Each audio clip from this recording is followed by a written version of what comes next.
Morning, it's Michaela Clarke in today for Greg Hughes, who is en route with the team from London, where they broadcast a special show yesterday from the London Irish Vintage Club show. So you can check out loads of videos and photos from their time in London on our social media pages. We've lots to come on the show today between now and 12 o'clock, and you can get in touch as usual by texting or WhatsApping 086 60 25,000. You can give us a call on 074 91 25,000, and you can also email comments at highlandradio.com. And don't forget, we're streaming live on highlandradio.com and on Highland Radio's social media platforms for anybody interested in watching along. First, though, we're going to have a look at what is making the papers today. The Irish Times, JP McManus seeks an extra €30 million from taxpayers for the Ryder Cup. Billionaire businessman JP McManus is to seek a further €30 million in taxpayer funding to host the Ryder Cup at Adare Manor, County Limerick in 2027. The state has already provided €58 million in taxpayer support to allow Mr McManus host one of the world's most prestigious sports events at his five-star resort. The government has also invested €150 million to accelerate the completion of a 7-kilometre Adare bypass to remove unnecessary through traffic in the County Limerick village. This investment is to ensure the bypass is completed by June of 2027 in time for the Ryder Cup that September. Well, the Irish Times has learned that the operational budget for the Ryder Cup 2027, which covers transport, security and local authority costs, has proved grossly insufficient. This originally accounted for €14.3 million of the €58 million allocation of state funding, but a further €30 million is now being sought. And it's great to see such prestigious events coming to Ireland, and I'm sure many of you will have watched Rory McIlroy at the Irish Open yesterday and winning that tournament. But surely here in Donegal, we're being, as taxpayers, asked to fork out this additional €30 million. And I think, when you take into account that the €58 million that has already been sanctioned for the Ryder Cup, and then the €150 million for the bypass, the 7-kilometre bypass, in fact, it's just a serious amount of money. And, is the Ryder Cup themselves putting forward any money to bring it to Ireland? But it's a huge investment, and to be asked then, the government's already committed €58 million, to be asked then to sanction another €30 million. We did see, whenever the Irish Open, was in Ballyliffin, the huge amount of people that travelled to the county, and it really put Donegal in a spotlight, and the breathtaking views were broadcast right across the world. And it's great for Ireland as a whole, and I'm sure many people who travelled to Donegal would have come back, and those economic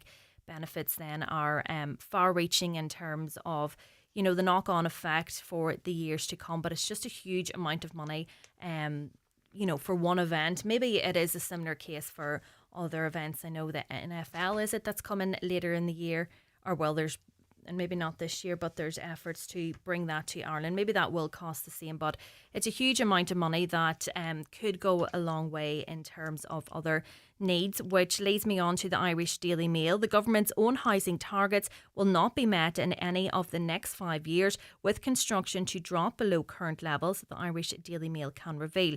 The coalition set a target of building 303 homes between this year and 2030, when its term in office is due to end.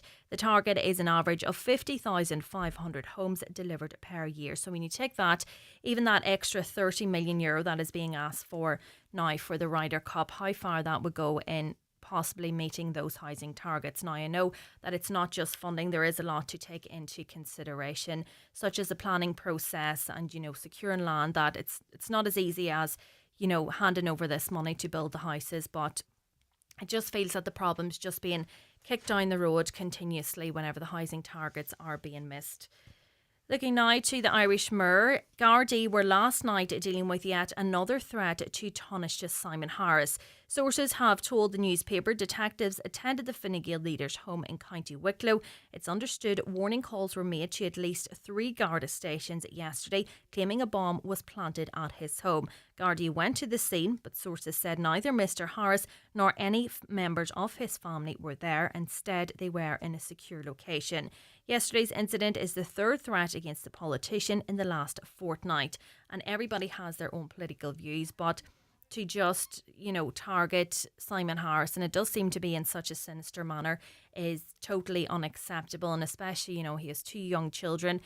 They're obviously not living in the family home now, and I'm sure they're of school age, so, they should be attending school, but they've had to relocate now to a secure location. And, one threat, whatever, was being investigated, but now the third within a fortnight, it is just unacceptable. Moving now to the Irish Independent, and the average class size in primary schools has fallen to their lowest level in over a quarter of a century as a result of almost 18,000 fewer pupils in first level education in the 2024-25 school year. New figures published by the Department of Education show the downward trend in enrolment in primary schools has resulted in the average class size dropping to 22.2 pupils per class, down from 22.5 in 2023-2024. It resulted in almost 8,000 fewer pupils in primary schools being taught in overcrowded classes last year than 12 months earlier. This is something that teaching organisations have long called for, so it is good to see. But obviously there's been a huge decline in the number of pupils, so it's not necessarily that additional resources have been put in place, but there is fewer pupils. Looking at the Donegal figure, and it still has the second highest size of overcrowded classrooms. So 12.5% of pupils in Donegal are being taught in oversized classes.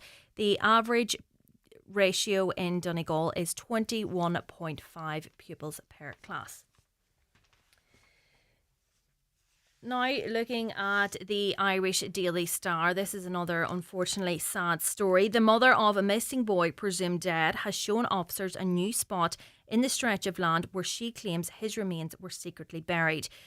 The Irish Daily Star can also reveal the mother claims she and her then partner kept his body in their apartment for 24 hours after he died before burying him the next night.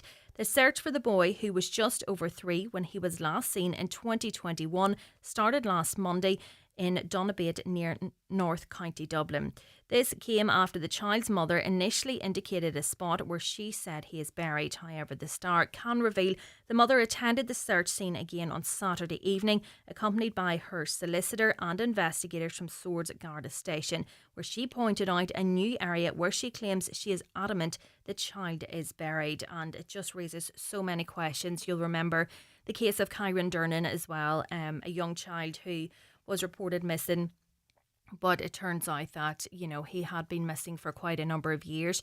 And the Irish Daily Star also reports that a report by the National Review panel about the disappearance and presumed death of Kyron Durnan could take up to a year to complete.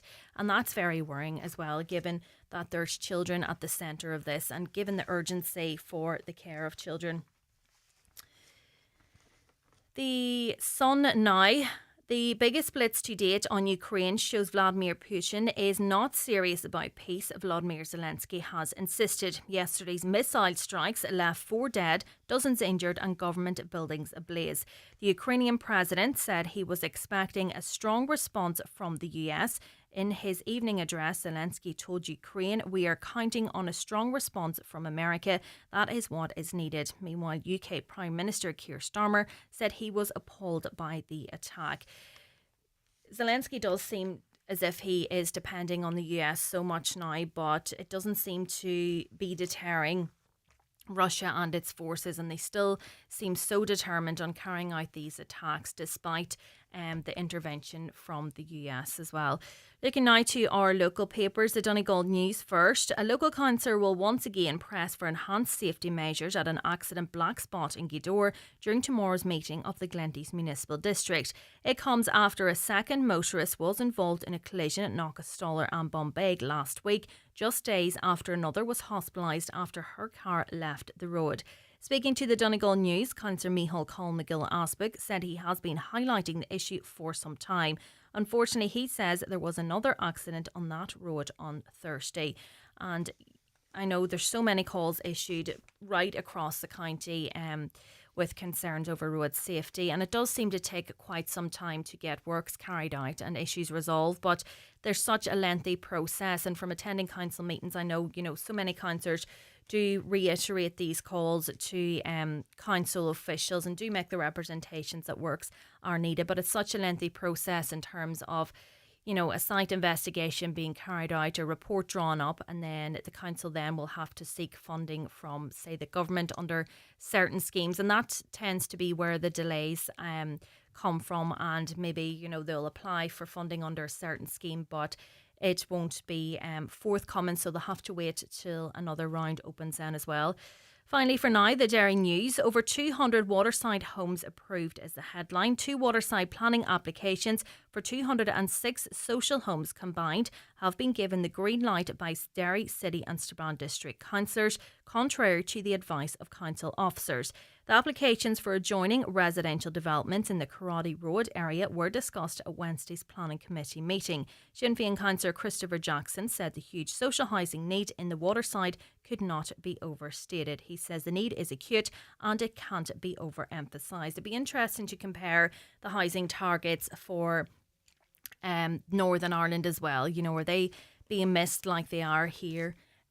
Given that, that's 200 houses now that are coming on stream, and I was in Derry at the weekend, there's so much construction happening in the city, and it's great to see. And obviously, as that report did indicate, there is a huge acute need. There's an acute need for it. So be interesting to see what the housing targets are like across the border as well. If you have any comments on any of those stories, you can get in touch by calling us on 074 91 25,000. You can text or WhatsApp at 086 60 25,000 or email comments@highlandradio.com. Newspapers are kindly supplied by Cosgrove Centra, Mountaintop Letterkenny. Now with the new look Mountaintop Diner. The 9 till noon show is brought to you by Letterkenny Credit Union. Digital loans now available. Apply online or via our app today and get your loan transferred directly to your current account. Anything that collects water can be a drowning danger for young children. Drowning can happen silently and in just a small amount of water. Always empty and safely store away buckets, basins and other things that collect water when you're done with them. Visit mychild.ie for advice on pregnancy, baby and toddler health. There's bingo every Monday night at Halfway House Burnfoot. Doors open at 7:30 with eyes down at 8:30. €2,500 must go. The snowball is now €1,500 on 45 numbers or less. If you're not in, you can't win. That's Halfway House Bingo Burnfoot tonight at 8:30. All across Ireland, music fills cafes, salons, offices, gyms and restaurants. It creates a vibe, makes people smile. It might even turn a 4-star review into a 5. Music can lift moods, boost sales and improve staff morale. Whether your business plays background radio or a curated playlist, you need a music licence. It ensures music creators are fairly paid for their work. Buy your licence today at imro.ie/pay now. Because music drives business. McDade's Bathroom Plumbing Tiles in Buncrana continues to be Donegal's go-to destination for stunning bathroom makeovers. With a vast selection of premium tiles and bathroom products, our showroom is your ultimate one-stop shop for crafting the perfect space. We've earned our reputation through expert advice, unbeatable prices and a dedication to customer satisfaction. Visit our showroom in Cockhill and Buncrana and see why we've been Donegal's top choice for 50 years and counting. Call us at 07493 63050. It's Patrick Feeney here and I'm looking forward to the Highland Radio Country Music Weekend at the Clanry Hotel in Letterkenny this October the 31st and November the 1st. I'll be on stage along with Michael English, David James, Stacey Breen and Jordan McBoden. It's going to be 2 fantastic nights of music and dancing, but spaces are filling fast, so book now at theclanryhotel.com or highlandradio.com. Highland Radio Time Checks brought to you by EirGrid, the operator and developer of Ireland's electricity grid.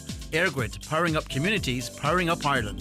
The time is The time is now 18 minutes past 9. Now, as the presidential election ages ever the more closer, there's a lot of talk, particularly in recent days, about the process of a candidate getting on the ballot paper. So as it stands, to be eligible for election as president, you must be an Irish citizen aged 35 or older, and you must be nominated by at least 20 Oireachtas members, 4 local authorities, or a former or retiring president can nominate themselves if they have only served one term. I'm joined now by former independent councillor Nicholas Crossan. Good morning to you. Good morning, Michaela. Beautiful morning it is too. It's welcome. Absolutely beautiful. The last time I was speaking to you was at the previous election, the previous council election. It's a long time ago now. Good few months. Yeah, it seemed a distant past now, I know. But we're talking about another election, and what's your view in terms of how people can get their name on the ballot paper? Well, I feel very strong about this point, Michaela, as I phoned on Friday to Caroline when the people's on Highland Radio. It's, to me, the President of Ireland should be the President of the people of Ireland. At the stage that we're at the present minute in time, and if there's a lock put on or the whip is put on other councillors, we, the people of Ireland, could be left with 3 people to choose from. As you know, over the weekend, Fine Gael has put the whip on their councillors throughout the country, not only to abstain from a vote, which I would have thought was bad enough, but to actually physically block a vote of democracy. So that means if somebody is going into, and we're going to take Donegal County Council, the members of Fine Gael members of Donegal County Council will physically block somebody else's democratic right. As you said, anybody at 35 years of age, and I think of the Irish Constitution, you have to complete your 35th year, and that could be questioned yet, but that's neither here nor there. But I do think that for a political party to physically block the democratic right of somebody, I think it's outrageous, because I, as an independent candidate or a councillor for 30 years, absolutely nobody told me that I couldn't run or I could run. I could retire when I wanted to retire, and that is a democratic right that I had. And I think anybody that has considered running for the president should have that democratic right as well. But if you took for yourself as an example, you were a long-standing councillor and independent. So if you were to run for president, you would run as an independent. But many would look then, you're a voice here in Donegal, well known here in Donegal, that people in the county would like to see a familiar face. But given the process that's in place, there was no possible way that you could get on the ballot paper. There's only one way I could get on the ballot paper, if I got 20 Oireachtas members or four county councils to vote for me. But this avenue has been closed down, and this is where the democracy comes in. That I think it's outrageous for An Taoiseach to block this avenue. I think the councillors were democratically elected in each of their areas, and my God, it's a tough job, and they're doing a good job. But to put the whip, and I know that there has to be, within parties, there has to be a whip put on sometime, obviously, certainly at a national level, because there would be nothing got done if there wasn't. But something as important as electing the President of Ireland for the next 7 years, it's difficult enough for any person to run for president because of the financial strain. And starting from ground zero as opposed to having party politics behind you. But I think that anybody that's running should be given that choice. And is this something that has happened in the past as well? Is this the way the parties tend to operate? Well, Donegal County Council, believe it or not, before that, you see, back in the early days, it was either Fianna Fáil or Fine Gael nominated, very much like we have in America, the Republican or the Democrats.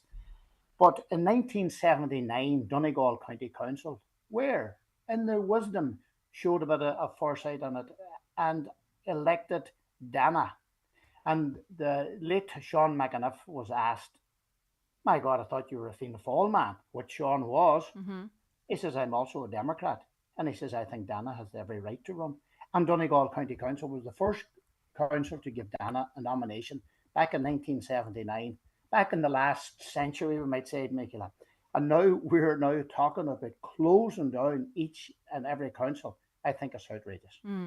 So, what would you, Nicholas, like to see if the process was reformed? That is a very, very difficult conversation. There are very few people, I would say that probably less than 20 people would run for president of Ireland. And because some of that is probably, mostly of that would be financial restraints. Yeah. But there is something a little bit milder that if somebody was going, as far as I know, if you're over 35 years of age in America and you're an American citizen or have been living in the country for 14 or 16 years, you can run. But obviously, finances will keep you back. It certainly should be looked at. I probably should have, I did ask my own senators and senators I'm okay with in Dublin that they get 20 members of the Oireachtas together because there's more than 20. They could nominate somebody. And it's very, very difficult. You've got senators backing this person or that person. But that you can go out and support somebody. It doesn't necessarily mean you have to vote for them, but you can give them the right to run. And to in the future, I think it has to be made more simple for anybody that wants to run for president to run for president. And I feel very, very strong about this here. The way it was called, Michaela, it was called on the 5th of September. So nobody could get a nomination before the 5th of September. And be technical in this here one. That leaves until the day of the ratification 19 days, the 24th. Take out that 3 weekends, Saturdays and Sundays, when there will be no Donegal or no county council meetings. So that's extremely short period. That's down to 13 days. Send out notification for a meeting for councillors is 4 days. So that leaves physically 9 days for a person to circle Ireland to get a nomination from 4 councils. There is something wrong with that there. It's just that the big parties, they want to hold on to the power at all costs. At all costs. It doesn't mean anything. And the simple reason that they want to hold on to the power at all costs is because they do not want to be embarrassed when a bill would go. If you had a good like-minded or a good independent mind in the Aras and Uachtaráin and be able to make a choice for themselves, on the one, make a choice for it, because over the next 7 to 10 years, we are going to be asked some very, very difficult questions from Europe. The triple lock or neutrality or migration and things like this here. The government is waiting to put a president in that will sign these in. I have no doubt in my mind that they're part of the political game. It's going to be a part of it because they do not want to be embarrassed by putting the bill in front of the president and the president sending it back and saying, I am not signing this. So what they have to do is they have to get somebody, and I'm going to use a word that was used a couple of times, somebody was anointed by a party or anointed by any party. It's a dictatorship. Like you take it, Fianna Fáil had Bertie Ahern say what they want about him. I have no opinion one way or the other. Say what you want about Bertie Ahern. He was involved in the peace process in Ireland, and he threw an awful lot into it. He was thrown to one side like a rag doll. Mary Hannon, a very loyal supporter of Fianna Fáil. Billy Kelleher, your MEP, come through the council and the Seanad and Ireland and the MEP. And more or less, well, maybe Billy might get a nomination tomorrow, but it's not looking good. But do you think there's a huge issue then within the parties themselves with that nomination process? Never mind then when it comes before the councils. But you see, but I don't care what happens within the parties. I was given that as a reference how difficult it is even within your own party. But what I'm saying is for an independent to go along and saying, well, they can't go to Donegal because the clamp is put on. Fianna Fáil, Fine Gael or whatever, and they're not voting. So I don't have enough votes. Do you think it will eventually, if this process continues, discourage a lot of people from putting themselves forward? Well, as I say, it's difficult to get good people into politics at the present moment in time because they're frowned upon. Politicians, I know the county councillors, I mean, it's very, very difficult to get good people to run for politics. But the last local elections, what you spoke about at the top of the programme, parties was running around searching high and low for candidates to run for local politics. So if you're going to make it more awkward and put more barriers in front of people, what are we going to do? We will have a dictatorship in this country. And I think that there's a cohort of people out there. There's a cohort of people out there that will vote Sinn Féin, Fine Gael, Fianna Fáil, whatever the case may be, no matter what happens. But I see there's a cohort of people who will go out there, and these people they're busy away to work or getting the children ready for school or whatever the case may be, but they want their say. Yeah. But they just haven't time to go on and physically in radio or do something. But they wanted to have their say, and they will be very interested in this president, because this president will be the president of their children growing up in this country. And I think it's so important that we do not falter in this one, and we do make a good choice in president, but we can't make a good choice if we're limited to 3 people. And do you think that this will create a disinterest within the electorate as well? You know, once they know that, you know, this is the way it's going. Probably 50% of the people in Ireland are saying, "Oh, another election. Why would I do election?" You know what I mean? Like a thing that I figured out, I know it's off the question, but going out and raising funds to run for president. I mean, like, some of them are probably multi-millionaires that they're raising funds to get a job for yourself, but that's another day's work. People, that's what I'm saying. People are disinterested in politics because it's the same old, same old. Yeah. Because there's a dictatorship ruling this country. Because good people can't get into politics. Why would I bother voting? Because it makes no difference. But let me tell you, your vote does make a difference. And I'd urge those people that are sitting on the fence now to go out and vote. Doesn't matter who they vote for. To go out and exercise your vote. By God, it was hard enough to get it. Yeah, absolutely.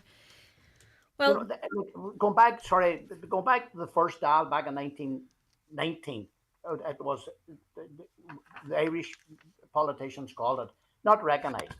But when there's only 30, I think it was 35 TDs that turned up out of over 70 that was supposed to be, because the rest of them were in jail. You know what I mean? And when they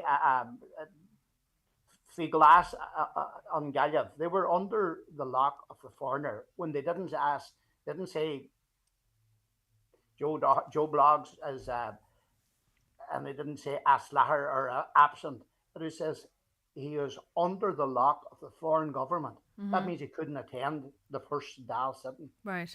God bless us. Let's take these locks off. Let's show the world that Ireland is a democracy, and please let Micheál Martin tomorrow not put the whip on the Fianna Fáil councillors within each council, that they're going to block the democratic right of anybody to run. Because given the makeup of Donegal County Council, you know, anybody presenting to the council, they kind of know the outcome then, given this situation. Yeah, it would be very. Is it 3 or 4 Fine Gael and 10? You know, you've just under half would be Fine Gael and Fianna Fáil, but that's about getting everybody to turn up. If you have a full delegation coming up, you have 3 or 4 members missing, you mightn't have a majority. Yeah. In Donegal County Council to get over the line, and I think it's shocking. I really do, and the reason I come on here is to highlight it for the people that as the people that I saying is out working and too busy to listen to this, or too busy to sit down and listen to the politics end of it. This is your democratic right that's been eroded from you. The councillor, this was bestowed on a councillor, county councillors, to elect the president back when the Constitution was formed. It is only one of the many functions that the councillor does, but they're asked to exercise it just once every 7 years. Yeah. And it has a huge bearing on the country then, you know, and who represents Ireland as a whole.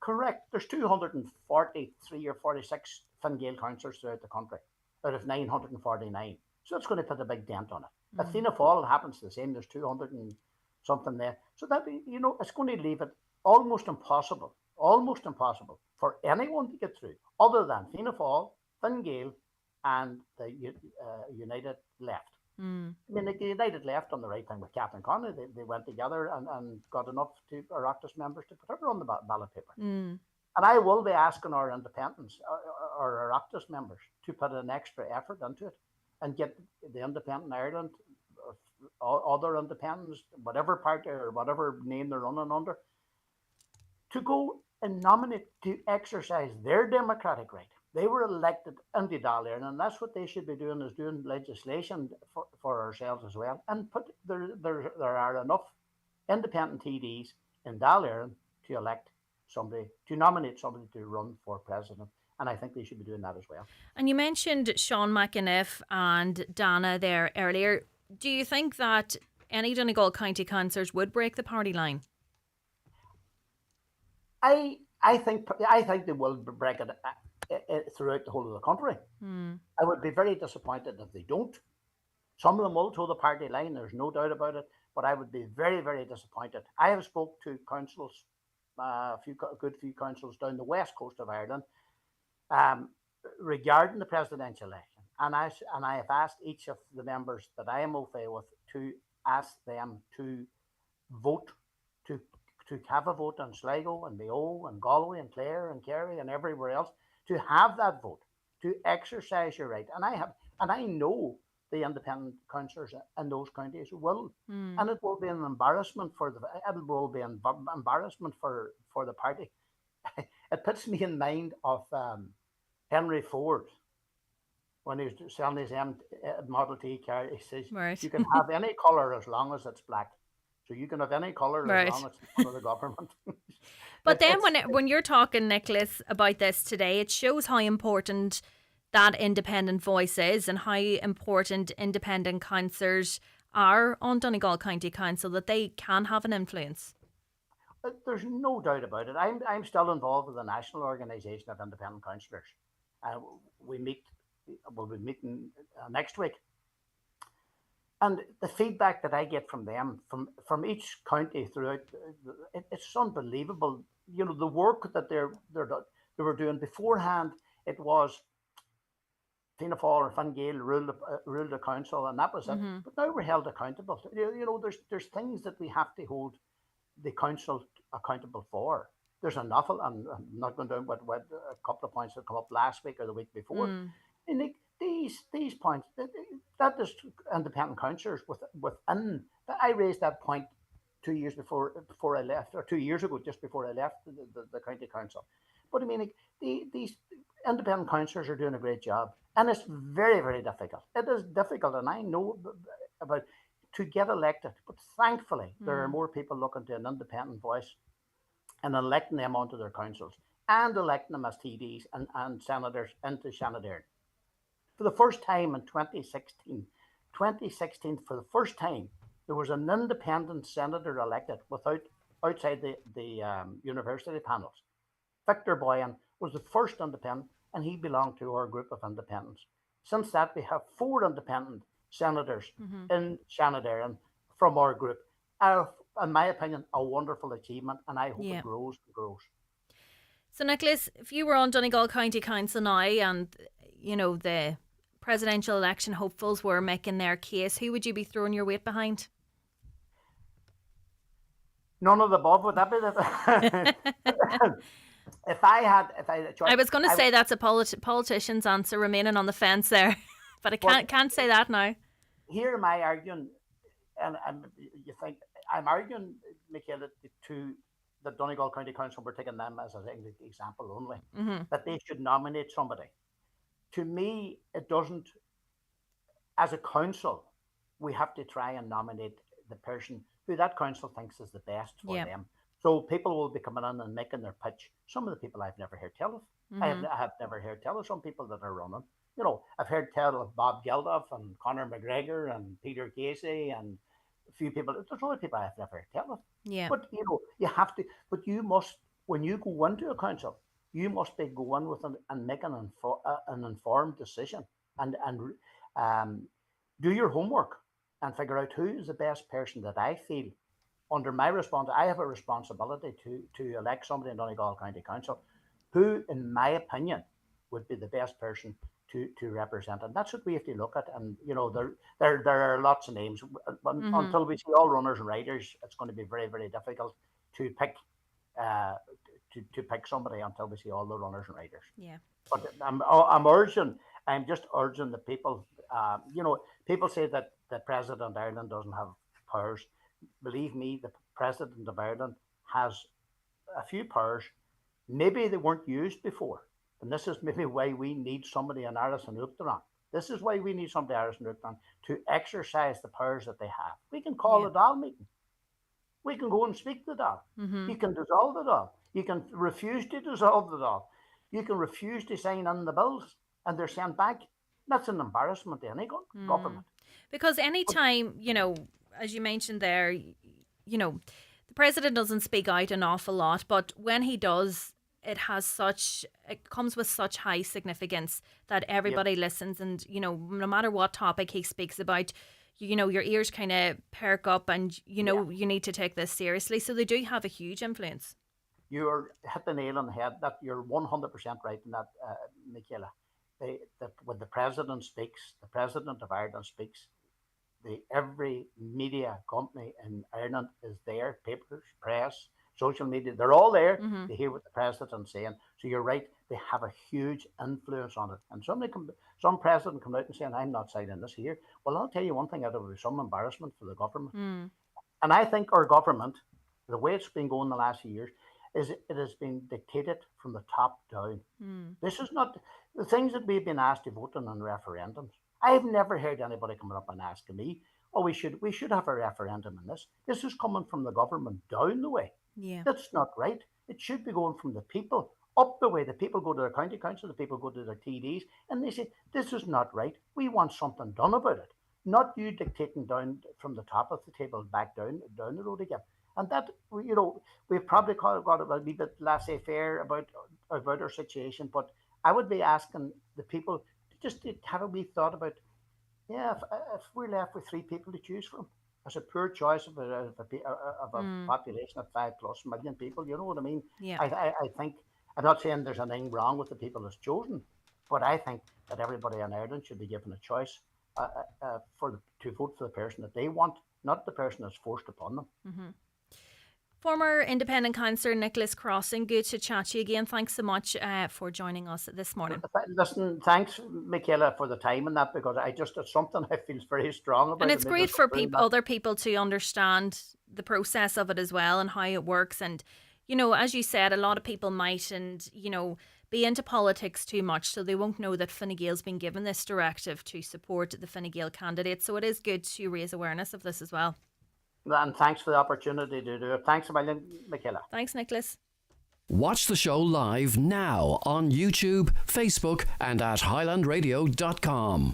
The 9 till noon show with Letterkenny Credit Union, now offering mortgages from €40,000 to €600,000 with no hidden fees or transaction charges. Letterkenny Credit Union, 9102127. If you're aged 59 to 70, we will invite you for a free HSE bowel screening home test. Screening can help find signs of bowel cancer early, before any symptoms show, making it easier to treat.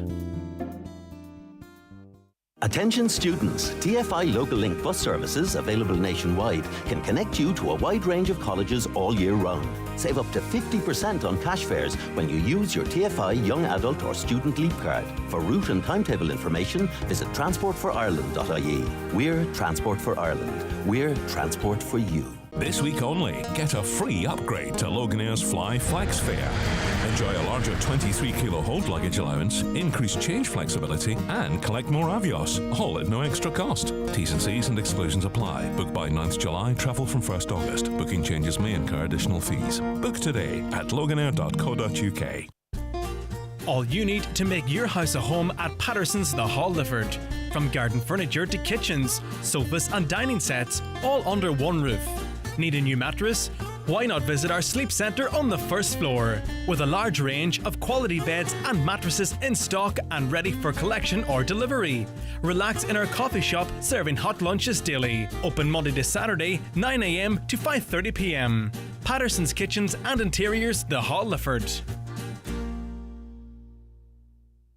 Don't delay when you get your bowel screening invitation. Call us today on 1800 45 45 55 or visit bowelscreen.ie. From the HSE. Now, welcome back to the 9 till noon show. It is Michaela Clarke in this morning for Greg Hughes. I am joined now by Irish Times journalist Fiachra Gallagher. Good morning to you. How are you, Michaela? Good, good. So, a case that you have been following relates to the Creeslough explosion. An insurance firm is to seek High Court direction in settling a dispute over insurance claims relating to that tragedy which occurred on October the 7th, 2022. Can you highlight to date what has happened in relation to that? Sure. So this is a case that has been filed with the High Court. It hasn't been mentioned before a judge yet. That's due to happen towards the end of the month. But what has happened is Aviva Insurance is seeking direction from the High Court as to how it should pay out on claims made in relation to the explosion. So, as we know, there was an explosion at the filling station and apartment complex on the 7th of October 2022 and tragically claimed the lives of 10 people. Now, following this, Vivo Shell Limited, which is the outright owner of the apartment complex and the filling station building, they put in a claim for, I suppose, losses sustained to the building because of damage to the building. The policy that Vivo Shell had with Aviva Insurance, they insured the building for €1.7 million. Now, this was less than the actual losses sustained due to the damage caused to the building. So it's less than the full rebuild or reinstatement value of the building. So following the claim that was put in by Vivo Shell for those losses, a group of individual apartment owners, so within the complex, there were individual apartments that were owned by individual people. They said that they had a claim to, I suppose, the payout of that insurance claim. Mm-hmm. So they were seeking, I suppose, a slice of that payout from Aviva. But in terms of that 1.7 million, if that is, if the building was underinsured, that won't even cover the cost of that, let alone, money being made available for these apartment owners. That's correct, Michaela. So I suppose that's part of the dispute here. Aviva are saying that they're only going to pay out what they're liable for, so it won't cover the entire reinstatement value.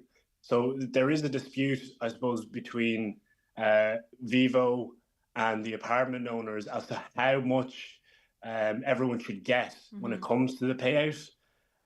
Even though, of course, it's going to be less than the full reinstatement value of the building. So Vivo Shell, from court documents, Vivo Shell appears to accept that the apartment owners are entitled to some of the payout for the building, but there is just disagreement over how it should be distributed. Mm-hmm. And there has been some negotiation in the background prior to this coming to the High Court. Under a recent proposed distribution, it's understood that the apartment owners stood to receive significantly less than what their individual apartments are worth, their market value or their reinstatement costs. So essentially what's happened now is that Aviva, because there isn't an agreement over the payout, Aviva are going to the High Court with a special application to essentially get direction from a High Court judge from the court as to how that 1.7 million should be distributed. And are there other claims as well at play here? Yeah, so within the policy, there is also coverage for contents of the building. Now that was for a smaller sum. It was insured for €65,000. Mm-hmm. There was also a claim put in by Vivo following the explosion for a payout under that part of the policy. Now the apartment owners, according to the court documents that I've reviewed, are also claiming under that heading of the policy. And again, there is disagreement over that.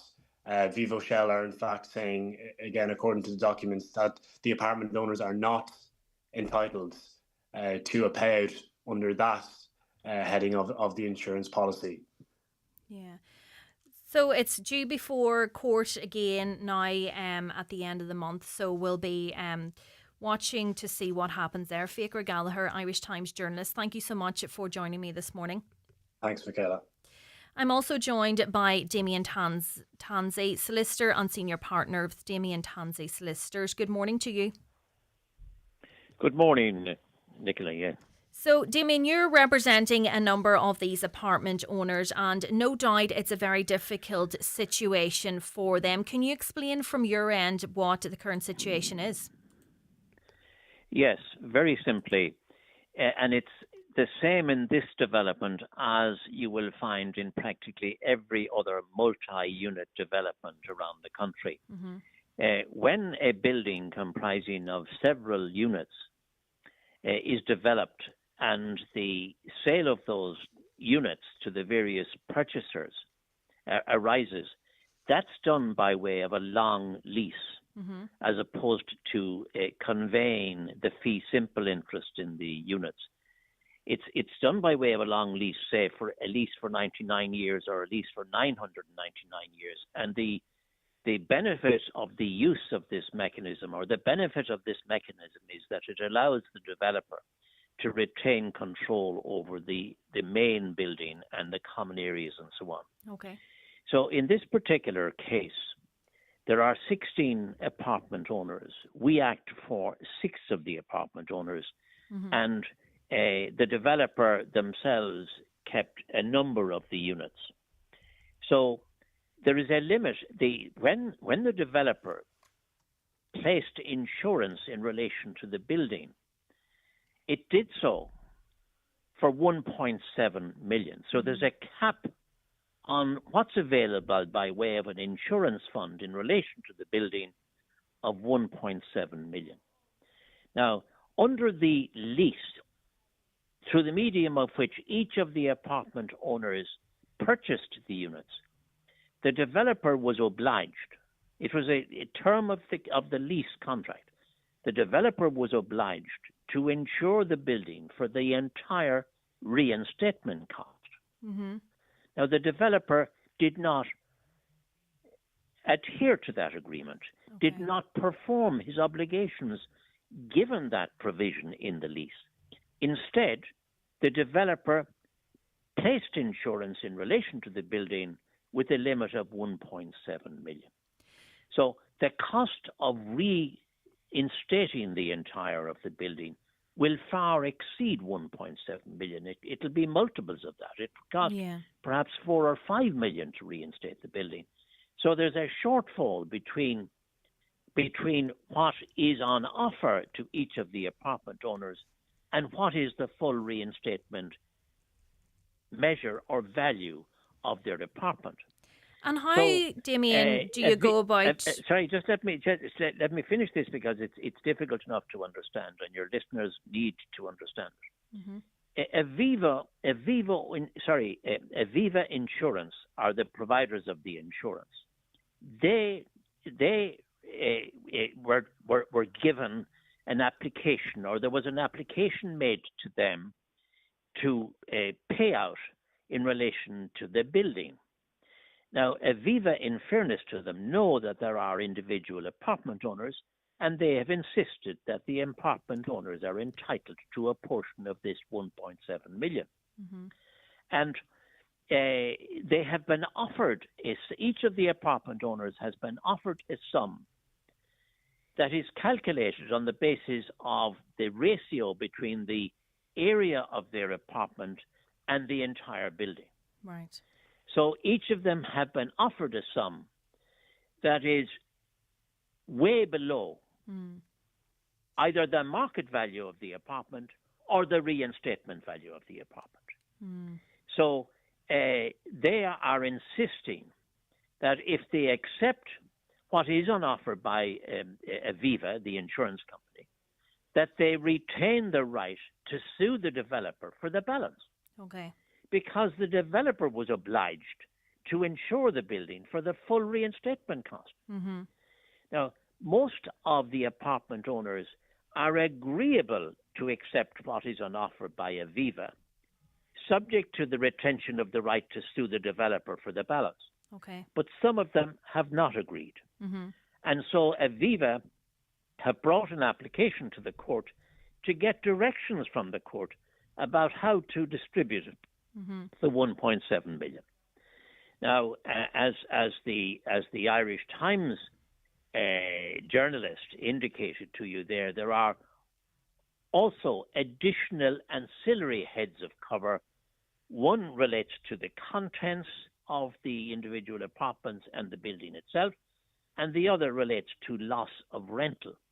Some of the apartment owners rented the apartments rather than occupy them themselves. Okay. And so when the explosion occurred, they suffered loss of rent. So there are two further ancillary headings under which there is provision for the payment of compensation. And they too are the subject of this application to the court. It's an omnibus application, an application to deal with several matters. Also, in relation to the public liability insurance, there's a limit again of 6.5 million. And of course, that's not going to be enough to deal with all the claims that are lined up against the developers and several other entities. So it's a bit of a mess. Yeah, and what? It's a bit of a mess. There is underinsurance, and as a consequence of that, you have these disputes.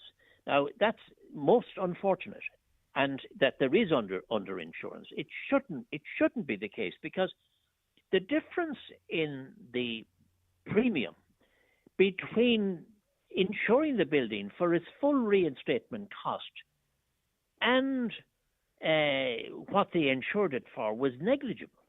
The difference is negligible. So there was no real effective benefit in underinsuring.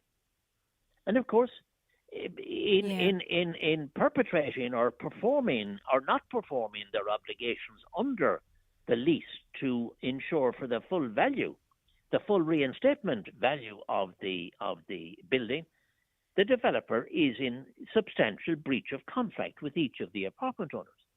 And we are under firm instructions to pursue the developers for those breach of contracts. And Damien, that's what we're doing. Do you mentioned there the public liability as well, the 6.5 million euro, that's not going to cover the claims. Where do you foresee the money that is needed for the apartment owners and to cover various claims? Well, it's all up in the air. We understand that there's a third there's another insurance company. Okay. We understand that there's another insurance company in the background. So, and that discovery was made only very recently. So we're now going to enter into correspondence with that other insurance company. But just the same as there is a delay in discovering what caused this this tragedy, this enormous tragedy, just the same as there is that problem in people discovering what caused this tragedy, there is a major mess in existence in relation to that cover, the insurance cover in relation to the building, and so on. And public liability. And unfortunately, those people have been through so much as it is to be fighting now, to receive the money that, that they should get to rebuild their for the value of the apartment, to think now that we're nearly 3 years down the line as well, as you outlined there. Well, you see, the High Court, in fairness to Aviva, and presumably the other insurance company that I mentioned a moment ago will be in the same position. In fairness to them, when there is a limit or a cap on what's available by way of payouts, some authority other than the parties involved has to be called on to make decisions that are fair and reasonable and balanced, and hence the involvement of the High Court. That's why Aviva have gone to the High Court for directions on the basis that there. I think I may have lost Damien there. The line just dropped. That was Damien Tansey, solicitor and senior partner from Damien Tansey Solicitors, and he's representing a number of apartment owners there in the Creeslough area, and no doubt we will be speaking to Damien as this progresses as well. We're going to take a quick break. The 9 till noon show is brought to you by Letterkenny Credit Union, with monster loans available up to €60,000 for all occasions. Visit letterkennycu.ie. Our best value bundle has just landed in the Virgin Media Playhouse. Watch your must-see live TV, live sports, catch-up TV, and access all the apps you love to binge. Powered by our super-fast, reliable broadband. Bundled together for just €50 a month. Price locked for 12 months. Guaranteed. For more great offers, see virginmedia.ie. Virgin Media. It's playtime. Subject to location and availability. New customers only. 500 meg broadband and streaming TV, €50 a month for 12 months, €104 thereafter. Separate subscription required for streaming apps. T's and C's apply. Your next new car is waiting at Manor Motors, your Opel dealer in Donegal. This 252, get a €1,000 trade-up booster on any Opel model and enjoy 2.52% finance. Choose from the bold new Corsa, stylish Astra, eye-catching Mokka, or all-new Grandland. Available in petrol, diesel, hybrid and electric. Don't miss out. Visit Manor Motors in Manor Cunningham or see manormotors.ie. Manor Motors, your trusted Opel dealer in Donegal. The Rent-A-Room Relief Scheme is currently available, and you could earn up to €14,000 a year tax-free by renting rooms in your home to students. This scheme is open to everyone, and it won't affect your payments if you're in receipt of social welfare support. Find out more at gov.ie/Room for a Student, an initiative of the Government of Ireland.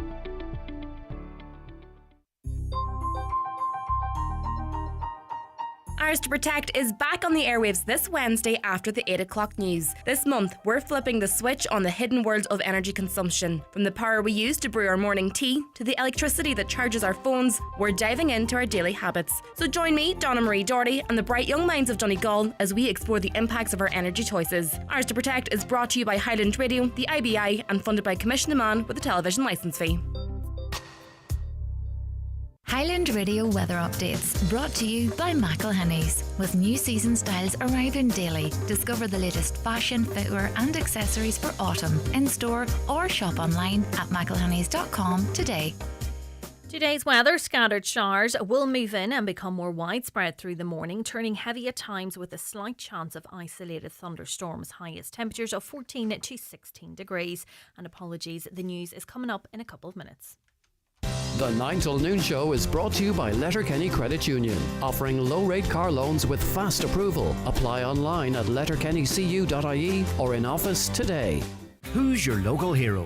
Nominate someone who goes above and beyond. A coach, a teacher, a nurse, a volunteer, or anyone making a difference in your community. You could win a €100 Mabel gift voucher. Nominate now at your local Mabel store. Mabel Stores, celebrating the heroes among us. Monster Bingo every Tuesday night at Mulroy Woods Hotel. €3,300 must go with €1,000 on the last page. Doors open 7:30. Bingo starts at 8:30. That's Monster Bingo this and every Tuesday night at Mulroy Woods Hotel, Milford.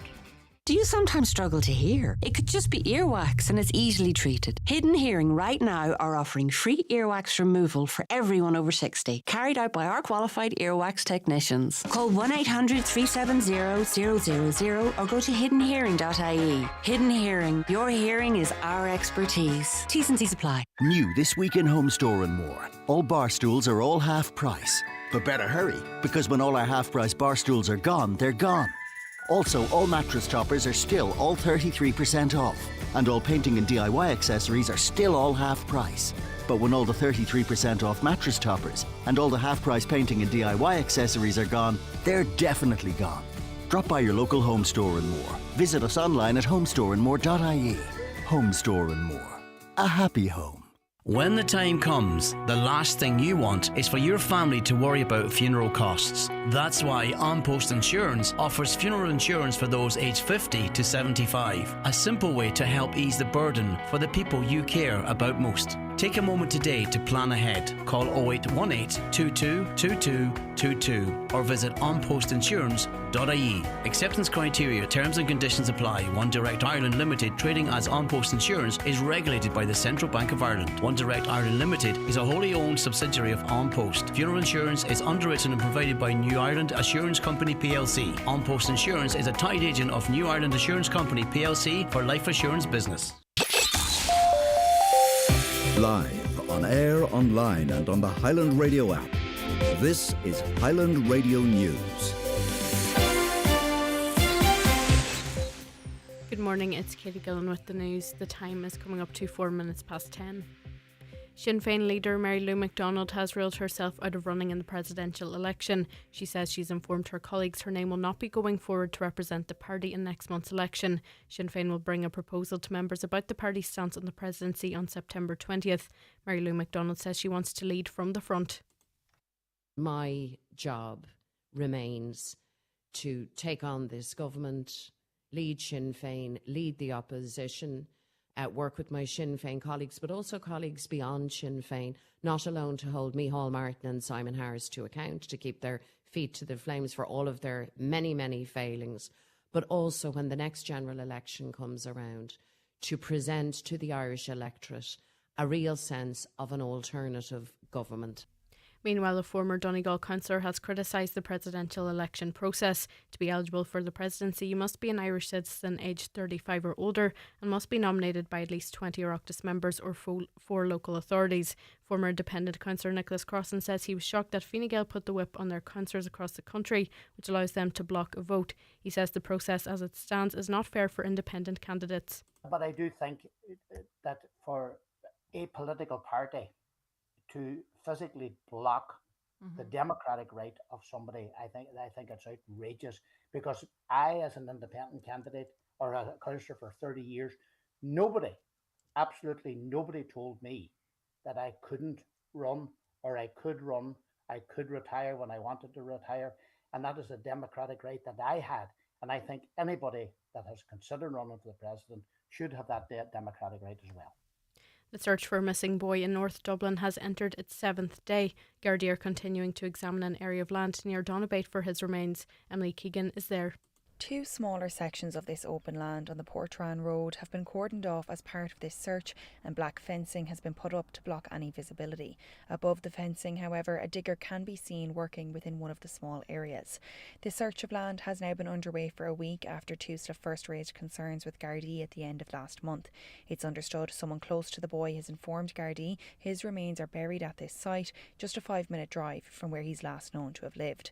The child, who remains unidentified for operational reasons, hasn't been seen in 4 years and would now be 7 years old. Emily Keegan in Donabate in North Dublin. Concerns have been raised for the whereabouts of a teenager missing from Derry. 15-year-old Whitney McDonough is described as being 5'5", with slim build and shoulder-length blonde hair. She's believed to be in the Waterside area. Anyone who has any information that can assist police in locating her or knows of her whereabouts is asked to call 101. CAO Round 2 offers come out today at 2 o'clock. There are offers to fill any remaining vacancies left over from round 1. Some people who've had their grades recalculated may be offered another course that they're now eligible for. Eileen Kelhin from the Central Applications Office says the deadline for the reply is this Wednesday. Some may have already received an offer in round 1, so they may have received a lower preference course, and now they have to decide whether they want to accept this new offer, or they can do nothing and their previous acceptance of their round 1 offer will still apply. For some applicants, this may be the first offer that they have received. And now for the weather. Scattered showers will move in from the west and become more widespread through the morning, turning heavy at times with a slight chance of isolated thunderstorms. Feeling pressure with highest temperatures of 14 to 16 degrees. That's all from the newsroom for now. We will be back with headlines at 11 o'clock.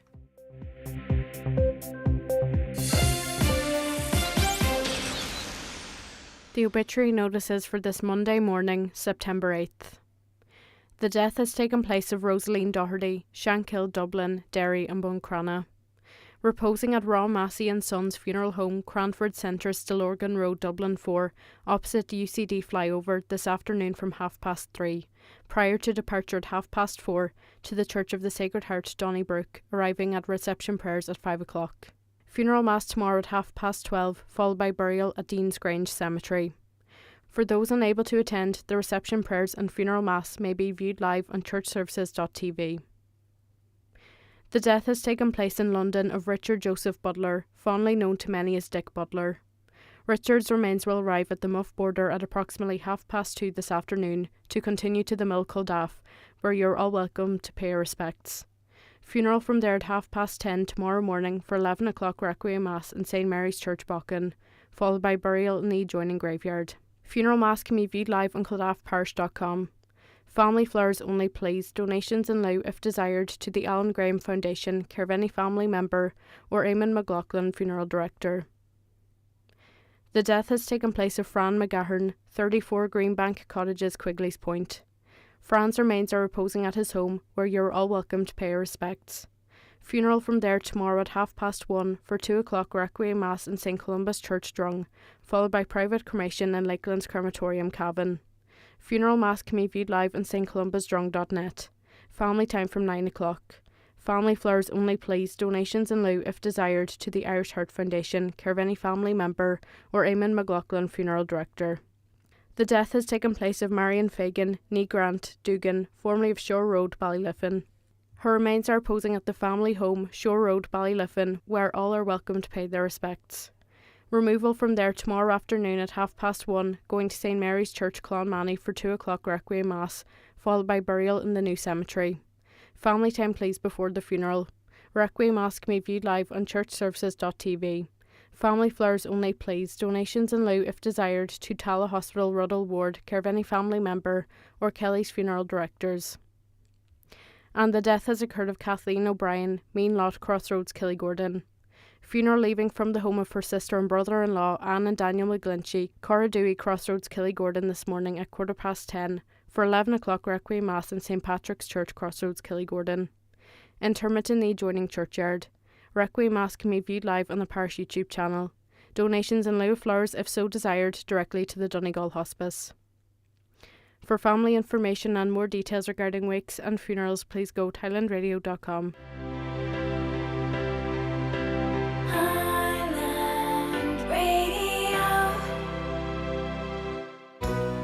Fancy fish tacos tonight? You'll catch some amazing prices at Aldi, that's for sure. The finest Irish breaded haddock goujons are just $2.99. Sour cream at just 89¢. Mixed chilies only 49¢. And 8 mini white tortilla wraps are just 85¢. That's an evening treat at amazing Aldi value, all wrapped up. Good food, good mood from Aldi, while stocks last. The county's #1 talk show, The 9 till Noon Show on Highland Radio. You're welcome back to the show. It's Michaela Clarke in for Greg Hughes this morning. Some of your comments now. As much as I don't like Simon Harris, to put a threat on a home that has children in it is disgusting.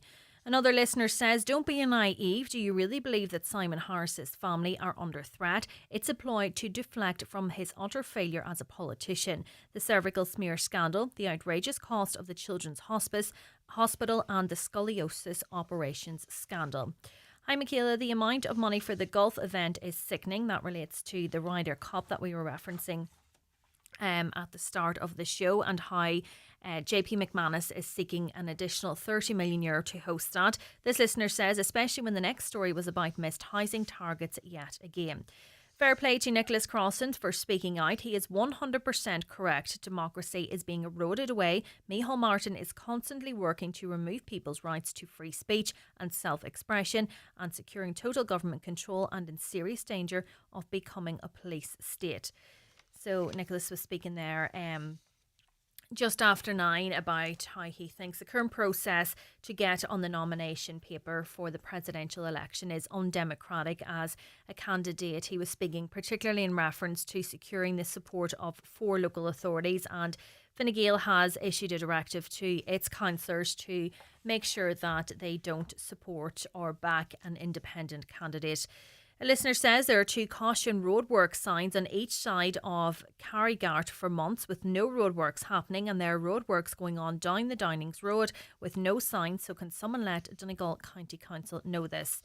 Michaela, why aren't Irish citizens unable to democratically elect the Irish president? Many are not in or support any political party, yet it is those in those closed shops who appoint presidential candidates, not us. No wonder so many Irish citizens will not vote, says that listener. Looks like we're looking at another rigged like the marriage equality and the 8th Amendment, where the political establishment and media went overboard to stifle opposition to their preferred options. Ireland, it seems, is a dying democracy.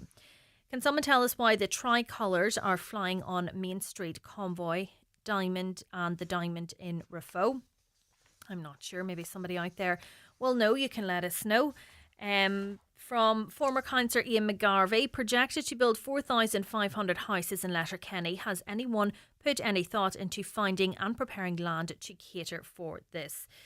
I was talking about, the housing targets being missed whenever I was reviewing the papers earlier, and was saying that it's not just about the money being made available, but it is that process of securing land and, going through planning permission as well. So you would think that, when they're announcing that 4,500 houses are to be built in Letterkenny, that possibly the land will have been identified and secured before that, but nobody knows.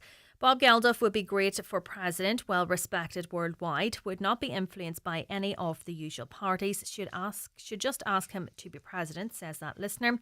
We're under Europe now anyway, it doesn't matter who we vote for. We have voted and Fine Gael and Fianna Fáil took in the Greens to rule the roost. I feel like our votes don't matter, says that listener. There's enough gangsters running this country. We don't need a president. This shows how scared they are of Conor McGregor. That's the view of that listener. Elections are all fixed. Wake up, people. Remove yourself from the voting register. This is what's keeping these leeches in power. But, if you don't vote as well, it's just going to be the same. So, that single vote could sometimes make the difference. And, particularly for younger people, it is important that you use your vote. And I do think that there has been a bit of a shift away from the main political parties. There will always be those die-hard supporters, whether they, agree with their policies or not, that, maybe they've been a long-running Fine Gael family or Fianna Fáil or Sinn Féin family. But I do think the younger generations do make up their own minds, and it is important that people do use their vote. Another listener says, I don't think we need a president in Ireland. It's a waste of money. Turn the Irish into apartments. And the biggest issue with the presidential election is not the nomination process. It's the fact that Irish citizens living in the north are denied the right to vote in the election, even though they can run in it. Would Nicholas support this change? That's always the argument, isn't it? Whenever the presidential election comes up, should, people in Northern Ireland be allowed to vote as well? I'm sure there will be greater discussion on that, as we near the time of the presidential election, and maybe eventually there will be reform on that as well. We're going to take another quick break and we'll be back with more soon. It's time for Vision Ireland Bingo on Highland Radio. It's Monday the 8th of September. You're playing on the green sheet for the daily prize of €400. The reference number is S1. It's game number 37. The numbers are 16, 9, 1, 75, 52, 65, 40, 44, 38, and finally 90. Phone your claim to 9104833 before midnight, leaving your name, contact number and the name of the shop where you purchased your book, and we'll call you back the next working day. Get all your Vision Ireland bingo information at highlandradio.com. McGowan Hearing, your audiologist experts, now in Letterkenny, Buncrana and Carndonagh. Book your free hearing aid consultation in our clinic or your home across the northwest and beyond with Darren McGowan on 07191 00208. Granny, did you hear what I said? If you've been saying, "What was that?" a bit more lately, it might be time to have your hearing checked. At Connect Hearing, we don't just fit hearing aids, we help you hear life again. From tiny in-the-ear styles to Bluetooth connected devices, we fit the best solution for you. Call 074 911 3296. Connect Hearing, connecting you to life. September has arrived and your local Maple store has everything you need for a fresh new season. From tasty lunchbox fillers to warm autumn treats and all your everyday essentials. Maple has everything you need under one roof. Quick, easy and always local. Call into Maple Milford, Maple Express Carrigard, Falcara Castlefin or your nearest Maple store. Keeping it fresh, local and convenient. Don't forget to follow your local Maple store on Facebook for exclusive monthly offers and updates. The 9 till noon show with Letterkenny Credit Union. Simplify your debts with a debt consolidation loan from Letterkenny Credit Union. Call us on 074 910 2126 or apply online via our app or in office today. Now, unfortunately, diffing continues to cause problems right across Donegal. I'm joined now by Nicola Mahan, who is a community representative in Calais. Good morning to you, Nicola. Good morning, Michaela. So, Nicola, can you tell us what happened there on Saturday night? Saturday night, we had total invasion of the village with up to 50 cars, maybe over 100 people standing out, roads blocked, residents, families, children terrorised basically for up to an hour. We had elderly people lived along the main road. We have young children. Residents said that they couldn't get one of the children settled nearly 9:30 in the morning. Crazy. That they were just terrorised by the loud bangs. It was like one resident said she thought there were shots being fired. That's how bad it was. And do you know, Nicola, if this was a planned event? Well, going on, I went on, done a wee bit of investigation yesterday, and I believe there is a Facebook page, okay, Troublemakers NI, where they go on and arrange to meet in places like this. I do believe that it started in Dunell Mull in Derry, okay, and then they moved to other locations of Bridgend, and then came on to Clay around 12 o'clock that night. Crazy. The guards did come. But obviously, one yard a car to all those people. Their resources wasn't there. So it took them a while to get them moved on. But they had total disrespect for residents, families, other road users. They wouldn't let people pass. Told one gentleman that he'll get past when they're finished, and that'll be it. Right. Completely blocked. Just took over the entire place. Yeah. It was actually, I don't live in the village, I live a mile outside, and we could hear it. So that's how bad it was. So just, it's unacceptable, really, that they think that they can come on to local villages and terrorise communities like this. It's actually just horrifying, to be honest with you. Yeah. And the fear as well, I'm just picturing it, the 50 cars, over 100 people standing about. But if there was an emergency there, an ambulance or a fire engine trying to get through there. We do have elderly in the village who do require ambulances quite regularly, and that they wouldn't have been able to get past. And that's what's scary about it. And even like if that car, one of those cars lose control, they could kill somebody. Yeah, you dread to think what happened. This is an ongoing event, ongoing in our village, but it's never been to this scale. Okay. We see them days, one Friday evening I was in the community hub, and the village is really thriving, busy, and a few cars went past and they done donuts in the middle of the road at 6 o'clock in the evening where children are playing, it's so concerning. Absolutely. I know, because I will speak to Donegal. Where I live, I don't live beside an area where different happens, but there's a local car park and different takes place in there. But I was out walking my dog, and there was one single car diffing in the car park, but I was kind of hurrying along as well in case it decided to come out onto the road outside the car park. And it is that fear, you know, like if something went wrong, if that car then hit me, you know, and to think then that there's so many people, as you mentioned, the children being there. Like, you know, this is like Saturday night, like it has never happened to that scale. But this is something like residents are being woken weekly with stuffing, and even like it's just quite concerning whenever they're doing it in broad daylight with children, families out walk. Like Friday evening in our village can be quite busy, especially during the summer, and there's no respect. It's just. And they're not from our area at all, like, you know, so I don't know what the answer is. We will be speaking to Donegal County Council to see about getting more ramps in, to try and keep them away, basically. Yeah, I know. And I suppose, you know, as you mentioned, that, you know, it has happened before, but not to this scale. But you don't want Calais to become an area known for diffing, that, you know, people, you know, more cars will come. Not. We've worked hard. Like we've worked hard to get the village where it is today. We have a great community. We have a lovely village, and we have, like, there's so much going for us at the minute in our village. Like, and even when I came up into the village yesterday morning, the amount of Red Bull cans, boxes, all lying about. You know, we're volunteers. I didn't want to be spending my Sunday morning having to clean up after them. Yeah. And that's what, like, it's awful to be thinking that they can come into our village and terrorise people like that.